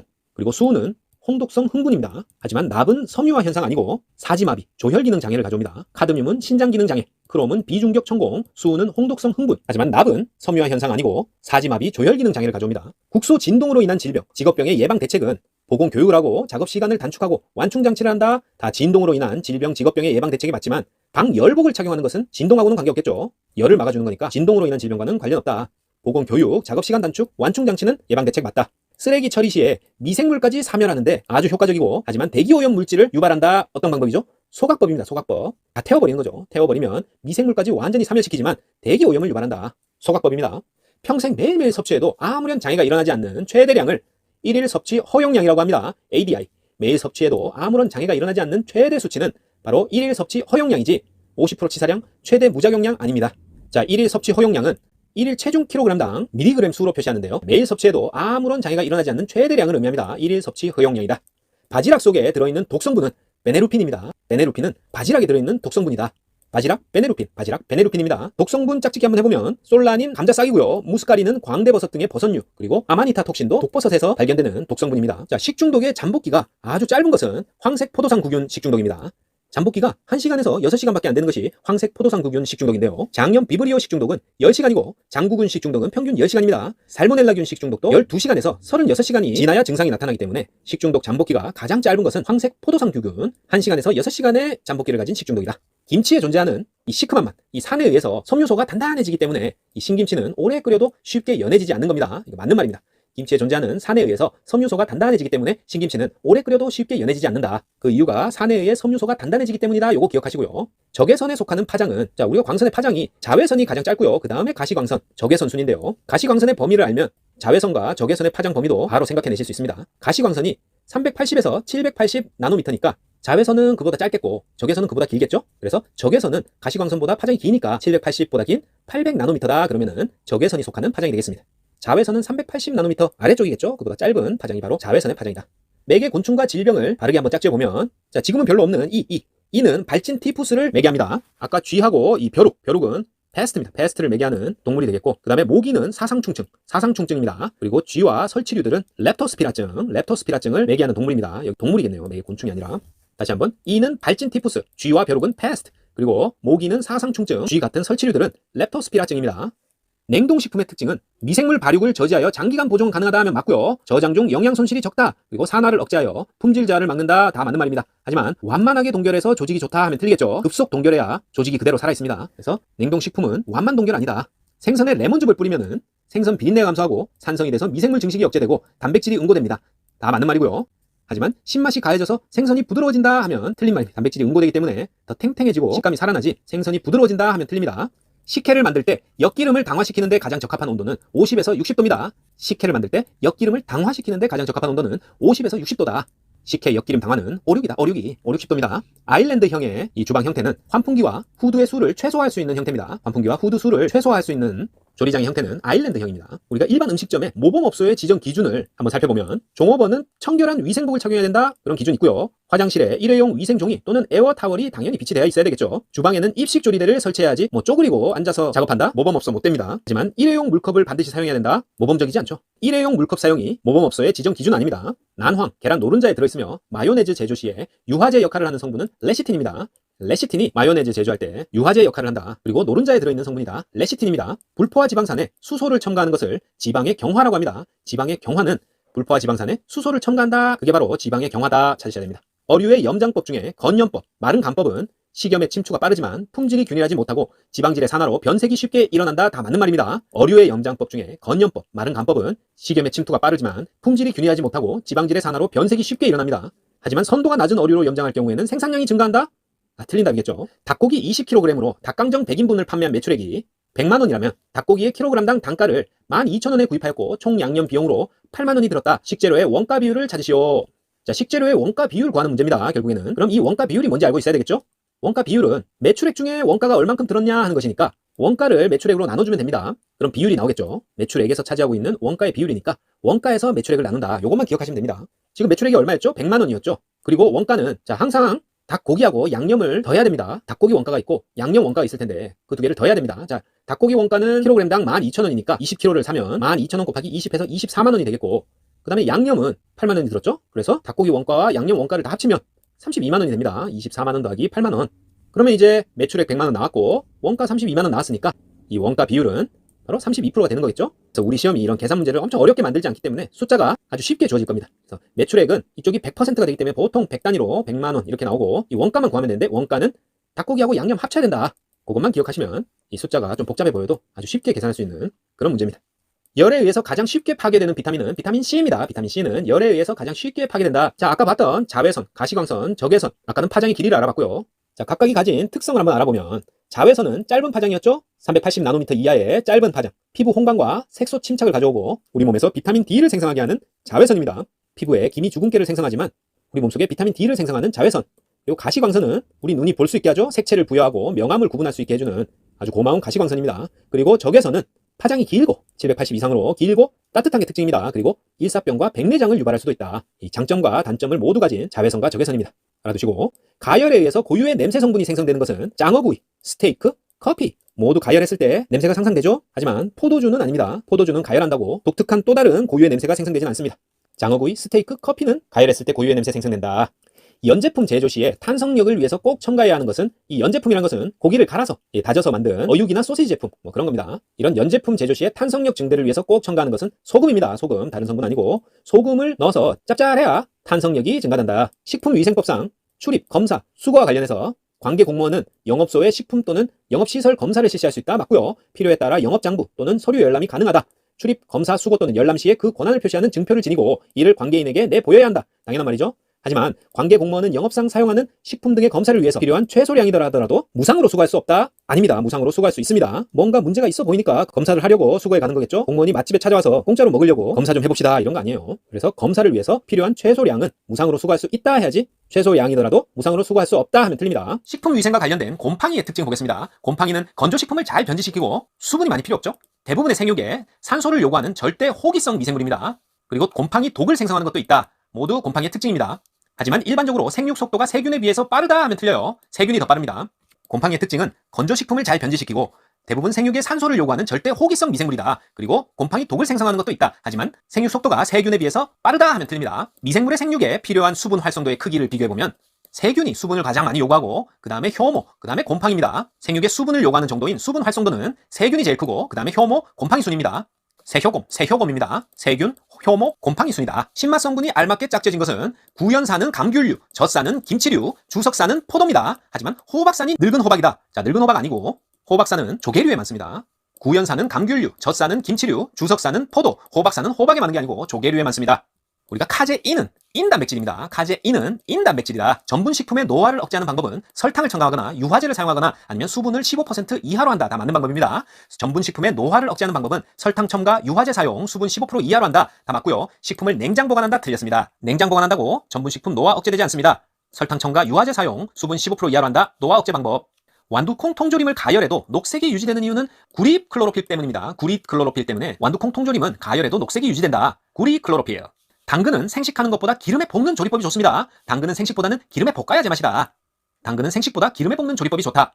파라티온, 말라티온과 같이 독성이 강하지만 빨리 분해되어 만성 중독을 일으키지는 않는 농약은 무엇인가? 유기인제 농약입니다. 유기인제 농약은 독성이 강하지만 빨리 분해되어 만성 중독을 일으키지 않는 농약입니다. 유기인제 농약. 유기염소제 아니고 유기불소제 아니고 유기수은제 아닙니다. 그냥 유기인제 농약이 만성 중독 일으키지 않는 농약입니다. 식품위생법상 식품을 제조 가공 또는 보존하는 과정에서 식품에 넣거나 섞거나 또는 식품을 적시는 등에 사용하는 물질을 바로 식품 첨가물이라고 합니다. 넣거나 섞거나 적시는 물질, 식품 제조 가공 보존할 때 식품에 넣거나 섞거나 적시는 물질, 그게 바로 식품 첨가물입니다. 소금 절임 시에 저장성이 좋아지는 이유는 무엇일까요? 고삼투성에 의한 탈수 효과 때문에 미생물 생육이 억제되기 때문이다. 이걸 답으로 찾으셔야 됩니다. 고삼투성에 의해서 탈수 효과로 미생물 생육이 억제되기 때문에 소금 절임을 해서 저장성을 좋게 합니다. pH 농도에 높낮이와는 상관없어요. 보기에 pH 관련된 보기가 나온다? 답이 아닙니다. 소금 절임 저장성 좋아지는 이유는 고삼투성에 의한 탈수 효과로 미생물 생육이 억제되기 때문이다. 밀가루의 용도별 분류 기준으로 그 성분이 되는 것은 글루텐입니다. 글루텐을 기준으로 밀가루를 용도별로 분류합니다. 달걀을 이용한 조리식품에는 오믈렛, 수란, 커스터드 있지만 치즈 아니겠죠? 베타 전분이 가열에 의해 알파 전분으로 되는 현상을 호화라고 합니다. 베타 전분이 가열에 의해서 알파 전분으로 되는 현상을 호화 현상이라고 한다. 조리사 면허 취소에 해당하지 않는 것은 자, 어떻게 되면 조리사 면허 취소가 되냐? 식중독이나 그 밖에 위생과 관련한 중대한 사고 발생에 직무상의 책임이 있는 경우 면허 취소됩니다. 면허를 타인에게 대여하여 사용하게 한 경우 면허 취소됩니다. 조리사가 마약이나 그 밖의 약물에 중독이 된 경우 면허 취소됩니다. 하지만 조리사 면허의 취소 처분받고 그날로부터 2년이 지나지 않았다고 해서 또 취소가 되지 않아요. 이건 뭐 취소될 면허도 없는 상태 아닙니까? 자, 넘어가겠습니다. 식품위생법상 식중독 환자를 진단하는 의사는 누구에게 제일 먼저 보고해야 되는가? 관할 시장 군수 구청장입니다. 관할 시장 군수 구청장에게 보고한다. 식중독 환자를 진단하는 의사는 관할 시장 군수 구청장에게 제일 먼저 보고해야 됩니다. 장관, 경찰서장, 보건소장 아니고 시장 군수 구청장에게 보고한다. 중성지방의 구성 성분은 지방산과 글리세롤입니다. 중성지방은 찌글찌글, 중성지방 찌글찌글, 지방산과 글리세롤입니다. 젓갈의 숙성에 대해 틀린 것은 젓갈은 농도가 묽으면 부패하기 쉽고 호염균의 작용이 일어날 수 있고 자기소화 효소 작용에 의한 것이다. 모두 맞는 말입니다. 하지만 새우젓의 소금 사용량은 60%라고 하면 되고 30에서 40%가 적당합니다. 젓갈은 농도가 묽으면 오히려 부패하기 쉽고 호염균의 작용이 일어날 수 있으며 자기소화 효소 작용에 의해 숙성된다. 하지만 새우젓의 소금 사용량은 60% 아니고 30에서 40%가 적당하다. 결합수의 특징이 아닌 것은 자, 결합수가 뭐죠? 우리가 수분에는 유리수와 결합수가 있습니다. 결합수는 자유수보다 밀도가 크죠. 그리고 식품에서 미생물의 번식과 발화에 이용되지는 못합니다. 맞는 말이고 동식물의 조직에 존재할 때 그 조직에 큰 압력을 가하여 압착해도 제거되지가 않는 것이 바로 결합수입니다. 자유수보다 밀도가 크고 식품에서 미생물의 번식과 발화에는 이용되지 못하며 동식물 조직에 존재할 때 그 조직에 큰 압력을 가해도 제거되지 않는다. 전해질을 잘 녹여서 용매로 작용하는 것은 이건 유리수입니다. 유리수의 특징이 전해질을 잘 녹여서 용매로 작용할 수 있는 것이 바로 유리수입니다. 그래서 결합수의 특징이다 하면 틀리겠죠. 레드 캐비지로 샐러드를 만들 때 식초를 조금 넣어 물에 담그면 고운 적색을 띠는 것은 어떤 색소 때문인가? 바로 안토시아닌 때문입니다. 레드 캐비지로 샐러드 만들 때 식초를 조금 넣은 물에 담그면 고운 적색을 띠는 것은 안토시아닌 때문이다. 레드 캐비지, 안토시아닌, 고운 적색, 안토시아닌입니다. 조리사가 식중독이나 그 밖의 위생 관련 중대사고 발생에 직무상 책임에 대한 1차 위반 시에 행정처분의 기준은 바로 업무정지 1개월입니다. 업무정지 1개월이다. 조리사가 식중독이나 그 밖의 위생 관련 중대사고에 직무상 책임에 대한 1차 위반 시 행정처분 기준은 업무정지 1개월이다.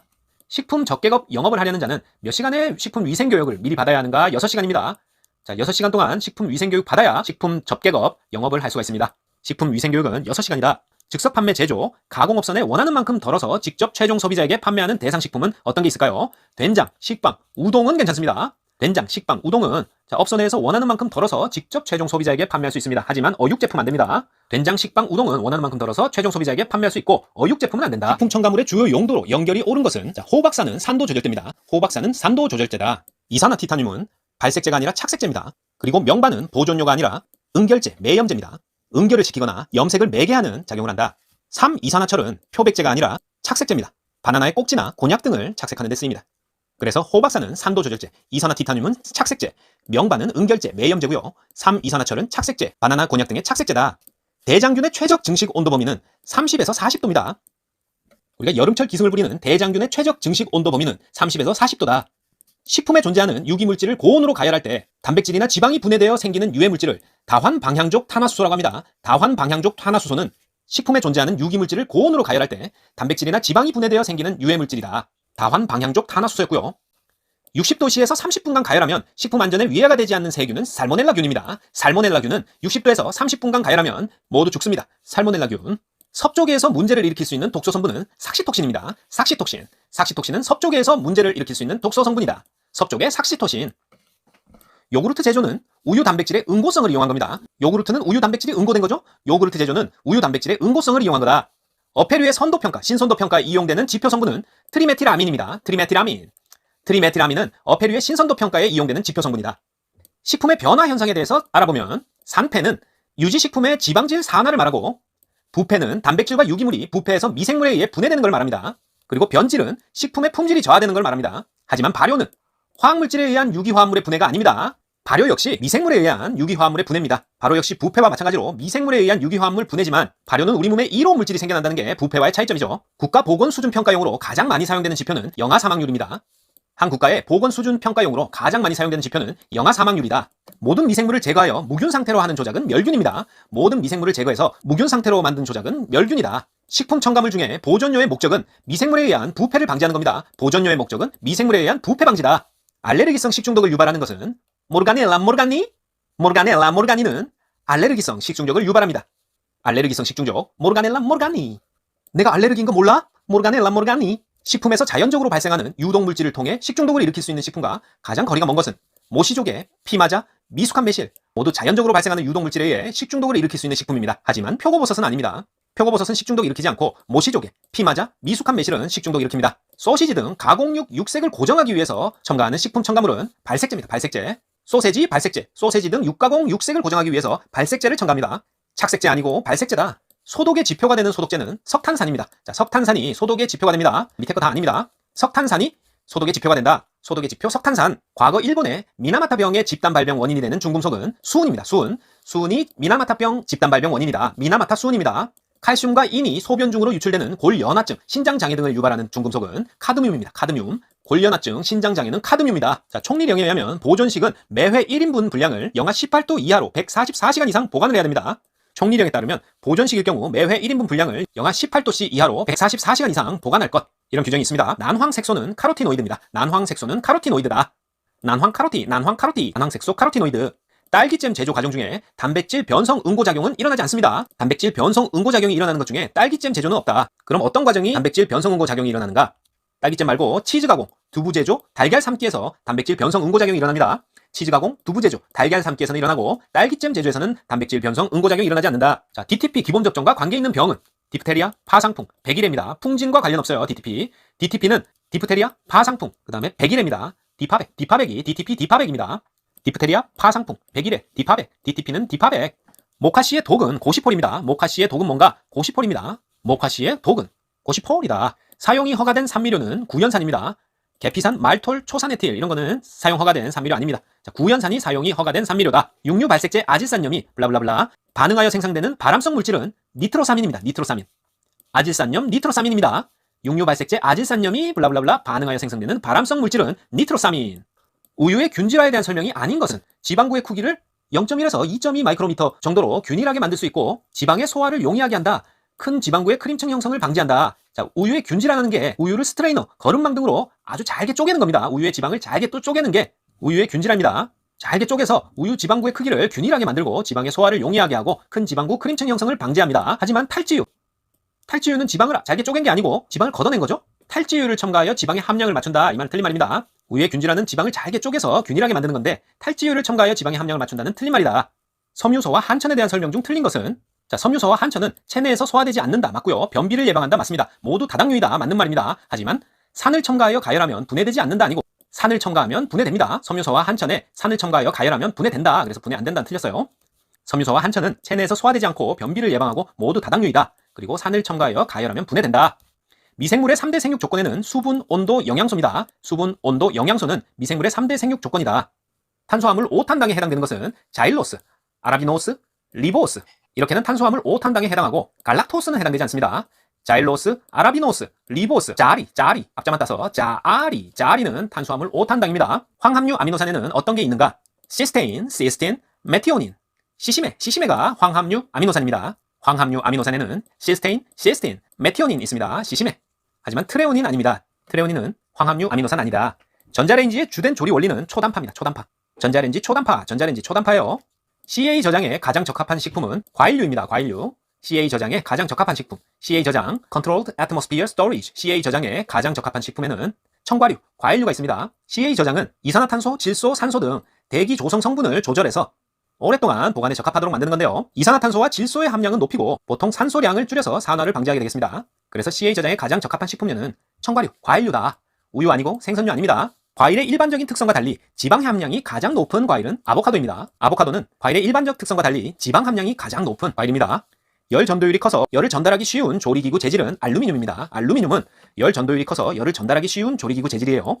과실의 젤리와 삼 요소는 당산 팩틴입니다. 당산 팩틴이 과일의 젤리와 삼 요소입니다. 젤라틴 아닙니다. 당산 팩틴이 과실의 젤리와 삼 요소다. 자, 사과의 갈변은 아까도 잠시 봤듯이 효소 반응에 의한 거라고 했는데요. 사과에 칼로 상처를 내게 되면 그 상처 부위가 공기 중에 노출이 돼서 산화 효소에 의해서 사과의 폴리페놀 성분 많죠? 그 페놀 화합물이 산화돼서 멜라닌으로 전환되는 현상이 바로 사과의 갈변입니다. 사과의 갈변은 상처가 공기 중에 노출돼서 산화 효소에 의해서 페놀 화합물이 산화된 다음 멜라닌으로 전환된 거다. 자, 문제는 어떤 식으로 나오냐면 사과를 깎아 방치했을 때 나타내는 갈변 현상과 관계없는 것은 했을 때 산화 효소 관계 있죠? 산소 관계 있습니다. 페놀류, 사과의 폴리페놀이 산화된다고 했죠? 갈변과 관련 있고 섬유소 관계 없습니다. 사과의 갈변은 상처가 공기 중에 산소에 노출돼서 산화 효소에 의해서 페놀 화합물이 산화돼서 멜라닌으로 바뀌는 현상이다. 자, 아까 탄수화물에 대해서 알아봤는데요. 이 다당류에는 간과 근육에 저장된다고 했던 글리코겐 들어가죠? 그리고 펙틴. 자, 식이섬유 중에 수용성 식이섬유였던 펙틴, 다당류 들어가고 글루코만난, 이것도 다당류에 속합니다. 글루코만난. 곤약이나 이 식이섬유의 일종입니다. 하지만 젤라틴은 아니다. 젤라틴 다당류가 아니고 젤라틴은 콜라겐에서 유래한 단백질입니다. 젤라틴은 콜라겐에서 유래한 단백질이 86%, 수분이 12% 이렇게 구성되어 있습니다. 그래서 다당류에는 글리코겐, 펙틴, 글루코만난, 식이섬유와 그리고 전분이 또 다당류겠죠? 전분이 아밀로펙틴과 아밀로스로 이루어진 전분이 또 다당류가 되겠습니다. 식품 재고 관리 방법 중에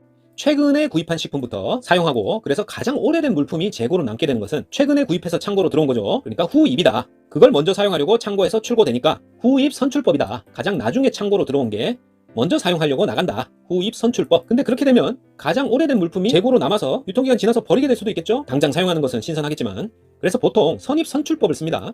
먼저 들어온 것을 먼저 나간다. 그게 좀 상식적이죠. 총평균법은 유통기간으로 하는 게 아니라 제품 단가로 재고를 관리하는 방법입니다. 단가를 평균 낸다 이렇게 생각하시면 됩니다. 그리고 최소 최대 관리법은 최소일 때와 최대일 때의 그 두 시점을 비교를 해서 관리를 한다 이런 말이겠죠. 그래서 최근 구입한 식품부터 사용을 한다. 후입 선출법입니다. 소금물 중에 불순물이 가장 많고 배추를 절이거나 젓갈을 담글 때 주로 사용하는 것은 호렴입니다. 호렴. 불순물이 많고 배추 절일 때나 젓갈 담글 때 사용하는 것은 호렴이지 제제염, 식탁염, 정제염 아닙니다. 불순물 많고 배추 절일 때, 젓갈 담글 때 호렴 사용합니다. 자, 쉬운 계산 문제 또 하나 해볼까요?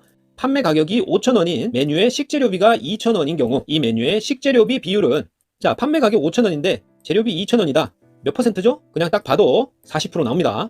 그래서 식재료비 비율은 총 매출액, 총 판매가에 식재료비가 차지하고 있는 비율이니까 요 아래 계산기 키셔서 식재료비 2,000 나누기 판매 가격 5,000 이렇게 하면 0.4 이렇게 나오고 40%를 답으로 찾으시면 됩니다. 자, 젤라틴에 대해서 좀 알아보면 젤라틴은 3에서 10도에서 젤화되며 온도가 낮을수록 빨리 응고한다. 당연하겠죠. 3에서 10도에서 젤화된다. 자, 과일 젤리나 양갱의 재료에 이용한다. 한찬입니다, 이건. 그리고 해조류로부터 얻은 다당류한 성분이다. 이것도 한찬에 대한 특성이죠. 이렇게 젤리와 한찬에 대한 비교 설명이 자주 출제됩니다. 그리고 산을 아무리 첨가해도 젤 강도가 저하되지 않는 특징이 있다? 아니고요. 젤라틴에 산 첨가하면 강도가 저하됩니다. 그래서 3에서 10도에 젤화되고 온도 낮을수록 빨리 응고한다 이건 맞고 과일 젤리, 양갱, 해조류로부터 얻은 다당류다 한찬이고요. 젤라틴은 산을 첨가할 때 강도가 저하된다. 이 정도 알아두시고 물품의 검수와 저장을 하는 곳에 꼭 필요한 집기는 저울과 온도계입니다. 자, 계량컵과 계량 스푼 아니에요. 꼭 맞는 것 같지만 검수와 저장하는 곳에 스푼으로 하루 종일 할 수 없습니다. 그냥 저울로 답니다. 그리고 온도가 중요하기 때문에 온도계 꼭 필요합니다. 저울과 온도계다. 검수와 저장하는 곳에서 꼭 필요한 집기류는 저울과 온도계다. 김에 대한 설명 중 옳은 것은 김은 칼슘 및 칼륨이 풍부한 알칼리성 식품이다. 맞습니다. 자, 해조류는 알칼리성 식품이었죠. 붉은색으로 변한 김은 불에 잘 구우면 녹색으로 변한다. 원래 신선한 김은 불에 구우면은 일시적으로 녹색으로 변하는 그런 특성이 있습니다. 김에 있는 색소 성분이 한 3-4가지 됩니다. 그런데 붉은색으로 이미 변한 김은 불에 굽는다고 녹색으로 변하지 않습니다. 그리고 건조김이 조미김보다 지질 함량이 높다. 틀렸습니다. 조미를 했을 뿐이지 지질 함량이 더 높지 않아요. 김의 감칠맛은 단맛과 지미를 가진 시스틴 매니트 때문이다. 자, 시스틴 매니트는 김의 감칠맛을 내는 게 아니라 김의 고소한 맛을 냅니다. 김의 감칠맛은 글리신 그리고 알라닌에 의한 것입니다. 칼슘, 칼륨이 풍부한 알칼리성 식품이다. 오고요. 붉은색으로 이미 변한 김은 불에 잘 굽는다고 녹색으로 변하지 않는다. 건조김은 조미김보다 지질 함량 높지 않다. 김의 감칠맛은 시스틴 매니트에 의한 게 아니고 글리신과 알라닌에 의한 것이다. 김에 대한 설명이었습니다. 조리 방법에 대한 OX 퀴즈 한번 해볼까요? 채소를 잘게 썰어 끓이면 빨리 익힘으로 수용성 영양소의 손실이 적어진다. 채소를 잘게 썰게 되면 표면적이 넓어지겠죠? 그렇게 표면적이 넓어져서 끓는 물에 닿는 부분이 많아지면 수용성 영양소의 손실이 오히려 많아지겠죠? 전자레인지는 자외선에 의해 음식이 조리된다. 자외선 아니고요. 마이크로파입니다. 초단파, 마이크로웨이브를 이용합니다. 전자레인지는. 그 다음에 콩나물국의 색을 맑게 만들기 위해서는 소금으로 간을 한다. 맞죠? 푸른색을 최대한 유지하기 위해 소량의 물을 넣고 채소를 데친다. 아니죠? 푸른색을 최대한 유지하기 위해서는 채소의 유기산 농도를 희석시켜야 되는데 그러려면 물은 푹 잠길 정도로 충분히 좀 많이 해야 됩니다. 그래서 채소에서 용출되는 비휘발성 유기산 농도를 희석시켜야 푸른색이 유지가 된다. 그래서 소량의 물에 채소를 넣고 데친다. 틀렸습니다. 단백질 함량이 14% 정도인 밀가루로 만드는 것이 가장 좋은 식품은 이건 밀가루의 종류에 따른 단백질 함량을 알고 있어야 되겠죠? 강력분, 중력분, 박력분 들어보셨을 텐데요. 일단 강력분은 단백질 함량이 12% 이상입니다. 글루텐을 많이 함유하고 있어서 탄력이 있고 쫄깃한 반죽을 만들기에 적합한 밀가루가 되겠습니다. 그래서 식빵이나 피자도우, 마카로니 여기 들어가네요. 마카로니 등이 이 강력분을 써서 만드는 식품이고 그 다음에 중력분, 증이 아니라 중력분 단백질 함량이 9에서 12% 정도인데요. 다목적으로 쓰입니다. 칼국수나 수제비, 만두피 같이 제과 제빵이 아니라 한식류에도 두루두루 사용하는 중력분입니다. 단백질 함량은 9에서 12%다. 요 중력분 단백질 함량만 외우시면 그것보다 단백질 함량이 많은 게 강력분, 적은 게 박력분. 박하다, 단백질 함량이 적다 이렇게 이해하시면 되겠죠. 박력분은 9% 이하입니다. 그래서 글루텐이 좀 적고 잘 부스러지는 거, 탄력성과 쫄깃함이 없는 케이크류나 쿠키, 스콘 등 제과류에 사용되는 것이 바로 박력분이 되겠습니다. 그래서 단백질 함량이 14%다. 그러면은 강력분이겠죠? 12% 이상이니까 14% 정도인 밀가루로 만드는 것이 가장 좋은 식품은 보기들이 쭉 나와 있고 찾으라 그러면 마카로니, 피자도우, 식빵 같은 것들 찾으시면 되겠습니다. 밀가루 반죽 시에 넣는 첨가물들은 소금, 설탕, 유지, 달걀이 있습니다. 자, 각각의 기능은 유지는 글루텐 구조 형성을 방해해서 반죽을 부드럽게 한다. 맞는 말입니다. 하지만 소금은 점성을 증가시키지 글루텐 단백질을 연화시키고 밀가루 반죽의 점탄성을 떨어뜨린다 하면 틀렸겠죠. 그리고 설탕은 유지와 마찬가지로 글루텐 결합을 방해합니다. 그래서 글루텐 망사 구조를 치밀하게 해서 반죽을 질기고 단단하게 한다 하면 이건 소금이지 설탕 아닙니다. 그리고 마지막으로 달걀을 넣고 가열하면 단백질의 연화작용, 벌써 틀렸죠? 단백질은 응고작용, 부드럽게 하는 게 아니고 단단하게 뭉쳐지게 됩니다. 반죽이 부드러워진다. 틀렸습니다. 그래서 다시 한번 보면 유지는 글루텐 구조 형성을 방해해서 부드럽게 하는 거 맞고요. 소금은 점탄성을 증가시키고 글루텐 망사 구조를 치밀하게 하고 반죽을 질기고 단단하게 하는 게 소금이고 설탕은 글루텐 결합을 방해하고 달걀을 넣고 가열하면 단백질이 응고된다. 반죽이 부드러워진다 하면 틀렸습니다. 생선의 자기소화 원인은 단백질 분해 효소입니다. 단백질 분해 효소가 바로 생선의 자기소화 원인인데 이 자기소화라는 것 자체가 이 미생물의 활동이기 때문에 이게 생선의 숙성과도 관련이 있고 이 생선의 비린내하고도 관련이 있습니다. 그런데 그 원인을 찾으라 하면 단백질 분해 효소 이렇게 답을 찾으셔야 됩니다. 식품의 제조 공정 중에서 발생하는 거품을 제거하기 위해 사용되는 식품 첨가물은 소포제다. 미생물의 발육을 억제하여 부패나 변질을 방지할 목적으로 사용되는 것은 안식향산 나트륨입니다. 미생물의 발육을 억제 그리고 부패나 변질을 방지, 그게 키워드죠. 그래서 식품을 안심하고 먹을 수 있게 만드는 안식향산 나트륨입니다. 안심향산 나트륨. 경구성 감염병과 비교할 때 세균성 식중독의 특성은 잠복기가 짧다, 이거 맞습니다. 여름에 세균성 식중독 걸리면은 그날 저녁 바로 뉴스에 나오죠. 바로 배 아프고 설사하고 난리 납니다. 어디 급식에서 집단 발병했다, 바로 뉴스에 나옵니다. 그래서 세균성 식중독은 잠복기가 짧다, 소량의 균으로 발병한다, 이건 경구 감염병이죠. 세균성 식중독은 많은 양의 균으로 발병합니다. 그리고 2차 발병률이 매우 높다, 이것도 경구 감염병의 특징이고요. 세균성 식중독은 2차 발병률이 낮습니다. 그리고 수인성, 물을 오염시켜서 감염되는 그런 경우가 많다. 그건 경구 감염병이나 세균성 식중독이나 공통되는 상황입니다. 그래서 경구 감염병과 비교해서 세균성 식중독의 특성을 살펴보면 잠복기가 짧다, 대량의 균으로 발병한다, 2차 발병률 낮다, 그런 특성을 가지고 있습니다. 세균성 식중독, 화학물질에 의한 식중독으로 일반 중독 증상과 시신경의 염증으로 실명의 원인이 되는 물질은 메틸알코올입니다. 보통 술의 원료가 되는 에틸알코올 말고 공업용으로 많이 쓰죠. 이 메틸알코올은 화학물질에 의한 식중독을 유발합니다. 그리고 시신경의 염증으로 잘못해서 마시게 되면 실명이 됩니다. 그래서 에틸알코올과 달리 아주 위험한 화학물질인 메틸알코올, 아까 특성을 살펴봤던 이 세균성 식중독에는 장구균, 비브리오균, 병원성 대장균 식중독이 있습니다. 하지만 노로바이러스 식중독은 바이러스죠? 세균성 식중독 아닙니다. 세균성 식중독에는 장구균 식중독, 비브리오 식중독, 병원성 대장균 식중독, 장비병. 같이 캠핑 가던 친구가 장비병에 걸려서 맨날 장비만 챙기더니 이 식재료 관리를 소홀히 해서 캠핑 갔다가 세균성 식중독 걸렸습니다. 장구균, 비브리오, 병원성 대장균 식중독, 장비병입니다. 장비병 식중독은 세균성 식중독. 효소에 의한 갈변을 억제하는 방법으로 옳은 것은 우리가 사과를 칼로 깎아서 방치하게 되면 공기 중 산소와 반응해서 이 갈변이 되게 되는데 대표적인 효소에 의한 갈변입니다. 그 갈변을 억제하는 방법은 환원성 물질을 첨가한다. 효소에 의한 갈변을 억제하는 방법은 환원성 물질 첨가다. 자, 탄수화물, 지방, 단백질 중에 탄수화물에 대해서 한번 총정리를 해보겠습니다. 탄수화물을 구성하고 있는 물질은 탄소, 수소, 산소입니다. 탄소는 C죠, 수소 H, 산소는 O입니다. 그래서 탄수산이죠. 그래서 탄수화물은 탄수산으로 되어 있다. 탄수산물. 탄수화물은 탄수산물입니다. 탄소, 수소, 산소로 이루어져 있고 질소 없습니다. 단백질의 구성원소에 포함되는 질소는 없고 지방은 성분이 같아요. 탄소, 수소, 산소로 되어 있어요. 하지만 단백질은 탄소, 수소, 산소 더하기 질소가 포함되어 있다. 그래서 이 탄수화물을 가장 작은 단위로 쪼개면 이 단당류가 됩니다. 단당류에는 5탄당과 6탄당이 있는데 자, 그림으로 보시면 이 결합 구조와 원소까지 상세히 아실 필요는 없고 이 5탄당과 6탄당에 어떤 것들이 있나 정도만 아시면 됩니다. 이 왼쪽에 5탄당에는 우리 몸에 RNA, DNA 들어보셨죠? 유전자 정보인 이 RNA를 구성하고 있는 리보스와 DNA를 구성하고 있는 디옥시리보스 5탄당에 속하고요. 6탄당에는 프락토스, 글루코스, 갈락토스 이런 것들이 6탄당에 속합니다. 이 프락토스는 과당인데요. 달달한 과일이나 꿀 같은 데 많이 들어있습니다. 프락토스. 그리고 글루코스는 포도당이고요. 갈락토스도 6탄당입니다. 그래서 5탄당에는 리보스와 디옥시리보스, 6탄당에는 프락토스, 글루코스, 갈락토스가 속한다. 그 정도 아시면 됩니다. 시험 문제는 다음 중 6탄당이 아닌 것은 리보스, 디옥시리보스 뭐 이런 식으로 나오기 때문에 그리고 5탄당, 6탄당처럼 단당류 말고 두 개의 단당류가 글리코사이드 결합을 하고 있는 것, 두 개의 단당류가 결합하고 있는 것을 이당류라고 합니다. 이 이당류에는 말토스, 수크로스, 락토스가 있습니다. 말토스는 메가당인데요.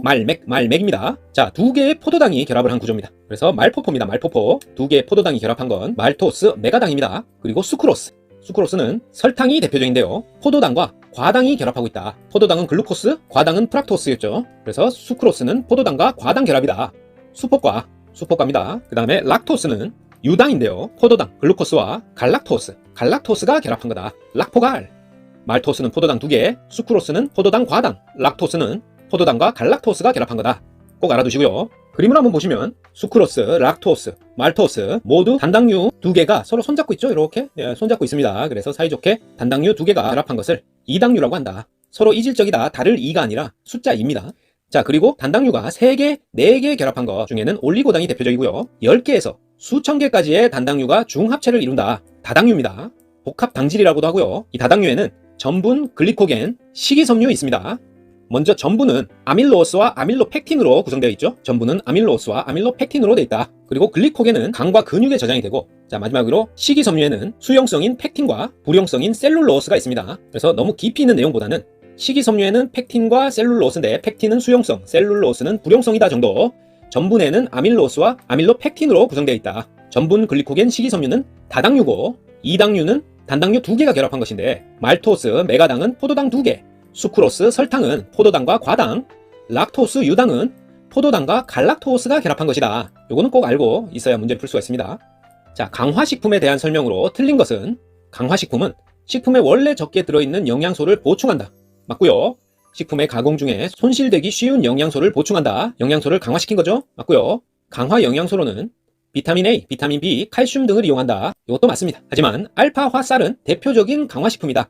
자, 이 알파화라는 것은 영양소를 강화한 게 아니고요. 호화를 말합니다. 호화. 쌀의 전분을 익히는 것을 알파화라고 합니다. 같은 말로 호화라고 한다. 해조류는 알카리성 식품에 해당한다. 하지만 육류, 어류, 곡류는 모두 산성입니다.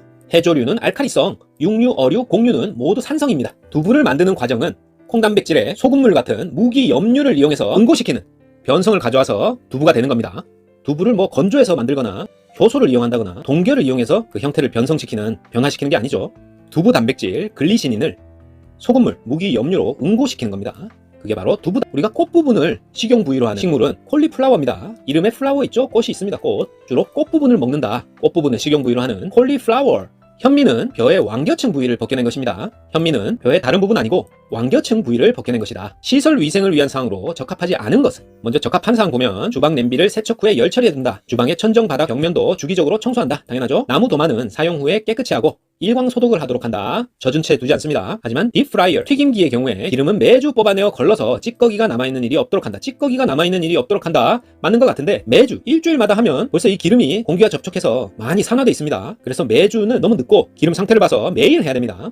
자, 조리사가 되는 데 있어서 결격 사유는 감염병 환자나 정신질환자, 정신지체인, 마약 등 약물 중독자, 화농성 피부질환자 전부 다 듣기만 해도 음식을 만들면 안 되겠구나 하는 느낌이 확 옵니다. 하지만 위험 환자는 조리사 결격 사유 아닙니다. 자, 쉬운 문제죠? 감염병 환자, 정신질환자나 정신지체인, 마약 등 약물 중독자, 화농성 피부질환자는 조리사의 결격 사유지만 위험 환자는 아니다. 자, 초회에 대한 설명들을 좀 더 살펴보면 여름철 음식이다. 초회는 여름철 음식이다. 그리고 담백한 맛에 적당한 산미가 가미돼 있다. 맞는 말이고요. 여러가지 어패류에다가 미역, 오이 등을 곁들여서 먹는 음식이 바로 초회입니다. 자, 초회가 나오는 순서는 조림과 튀김 요리 뒤에 배치가 됩니다. 그래서 개운한 맛과 피로회복, 식욕 증진에 역할을 하는 일식 요리가 초회입니다.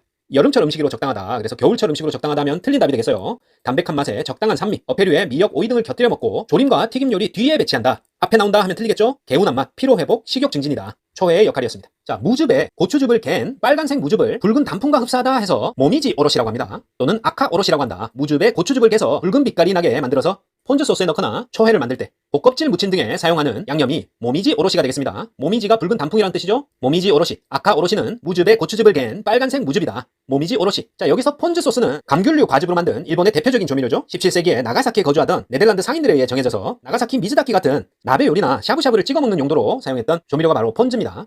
자, 일식 요리에 첨가하는 향신료나 양념을 약품이라고 하는데요. 향을 통해서 식욕 증진을 하는 일식 요리에 첨가하는 향신료나 양념을 약품이라고 한다. 약품이. 향신료, 양념입니다. 그리고 우리가 비타민C를 다른 말로 아스코르빈산이라고 하죠. 아스코르빈산, 다른 말로 비타민C인데요. 강한 환원력이 있어서 갈변과 산화 반응을 억제하고 안전하고 실용적인 산화 방지제다 하면 비타민C, 아스코르빈산 찾으셔야 됩니다. 강한 환원력이 있어서 갈변과 산화 반응을 억제하고 안전하고 실용적인 산화 방지제 아스코르빈산입니다. 자, 일식의 구이류의 여러 가지 종류를 알아보면 대판야끼, 철판구이, 쿠시야끼, 꼬치구이고요. 대리야끼는 양념간장 발라가면서 하는 구이, 미소야끼는 된장에 재웠다가 하는 구이, 스미야끼, 숯불구이입니다. 시오야끼, 소금 밑간구이, 소금구이죠.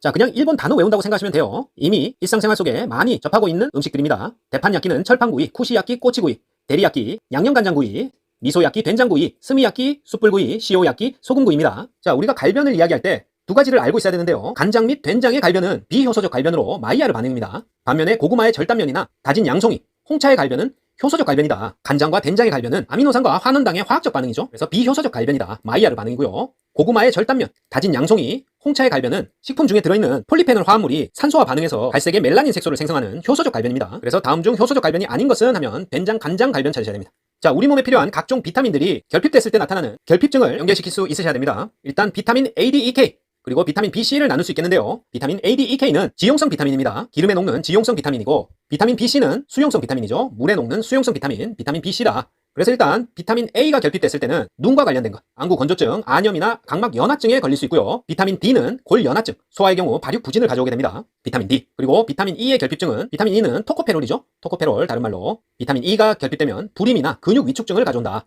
그리고 비타민 K는 혈액 응고작용을 하는데 결핍되면 출혈 시 멈추지 않는 아주 무서운 병에 걸릴 수 있습니다. 비타민 K고요. 비타민 A, D, E, K는 지용성 비타민이었습니다. 그리고 비타민 B군이 결핍되면 여러 가지 생리 기능에 장애가 발생하는데 비타민 B와 티아민이 결핍됐을 때 각기병에 걸리기 쉽습니다. 그리고 비타민 C가 결핍되면 피로가 누적되고 식욕 부진, 잇몸 출혈과 심하면 괴혈병이 올 수도 있다. 비타민 C의 결핍증입니다. 다시 한번 비타민 A 결핍증은 안구 건조증, 안염, 각막 연화증 등 눈과 관련된 것 비타민 A, 비타민 D는 골 연화증, 발육 부진, 비타민 E는 불임과 근육 위축증, 비타민 K는 혈액 응고작용에 관여해서 출혈 시 멈추지가 않는다. 비타민 B는 생리기능 장애, 각기병, 비타민 C는 피로, 식욕 부진, 잇몸 출혈, 괴혈병에 걸릴 수 있다. 각종 비타민의 결핍증이었습니다. 우리가 전분의 알파화를 호화, 전분의 노화를 베타화라고 하는데요. 전분의 노화, 베타화를 알아보면 아밀로스 함량이 많을수록 이 전분 노화가 촉진됩니다. 전분은 아밀로스와 아밀로펙틴으로 이루어져 있죠. 아밀로스와 아밀로펙틴은 그 분자 구조가 다르게 생겨서 직선 구조가 많은 아밀로스 함량이 많을수록 노화가 촉진되고 가지 형태로 이렇게 치밀하게 형성되어 있는 아밀로펙틴은 노화를 억제하는 그런 역할을 합니다. 그래서 아밀로스 함량이 많을수록 노화가 촉진된다. 자, 맵쌀보다는 찹쌀에 아밀로펙틴이 다량 함유되어 있고 이 맵쌀은 아밀로스가 많이 들어있어서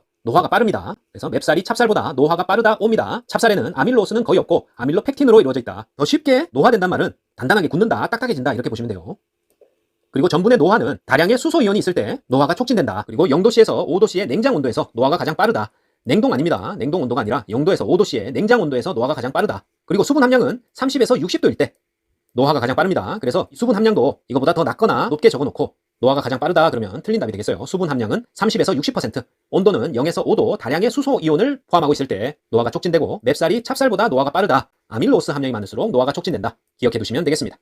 자, 어패류는 부패하기 쉽다. 예스! 하지만 왜 그러냐? 어패류가 부패하기 쉬운 건 알겠는데 왜 그런지 한번 살펴보면 자기소화작용이 활발하여 부패하기 쉽다. 옵니다. 자기소화작용이란 어패류가 죽은 후에 사후에 단백질 분해 요소가 작용해서 자기 스스로를 분해하기 시작하는 그런 작용을 말하는데 자기소화작용이 시작되면 보통 점점 조직이 물러지기 때문에 풍미가 떨어지는 게 일반적인데 또 자기소화작용을 시간 조절을 잘 하게 되면 육류를 부드럽고 연하게 할 수 있는 그런 보수력을 좋게 하는 그 숙성 단계로 만들 수 있습니다. 그래서 이 숙성 단계도 자기소화작용이 맞지만 일단 자기소화작용이 빠르다는 것은 자기소화를 지나서 부패로 가는 속도가 빠르다. 그런 말이겠죠. 그래서 부패하기 쉽다. 그래서 어패류는 자기소화작용이 활발해서 부패하기 쉽다는 O입니다. 느린 게 아니에요. 그리고 수분이 많고 지방이 적어서 부패가 빠르다. 맞는 말이고요. 세균이 부착할 기회, 가능성이 높다. 이것도 수분과 연관시켜서 맞는 말이고요. 조직이 연해서 외부로부터의 세균 침입이 용이하다. 이것도 옳은 질문이 되겠어요. 그래서 어패류가 부패하기 쉬운데 그 이유는 자기소화작용이 활발하다. 수분이 많고 지방이 적어서 부패가 빠르고 세균이 부착할 기회와 가능성이 높다. 조직이 연해서 외부로부터 세균 침입이 용이하다. 다 맞는 답이 되겠습니다. 자, 곡물을 저장할 때는 미생물, 특히 곰팡이에 의해서 변폐를 억제하기 위해서 수분 함량을 적정하게 해야 되는데 바로 13% 이하로 할 때 미생물에 의한 변폐를 억제할 수가 있습니다. 곡물의 저장 시에는 수분 함량을 13% 이하로 해서 미생물 곰팡이에 의한 변폐를 억제한다. 자, 이상입니다.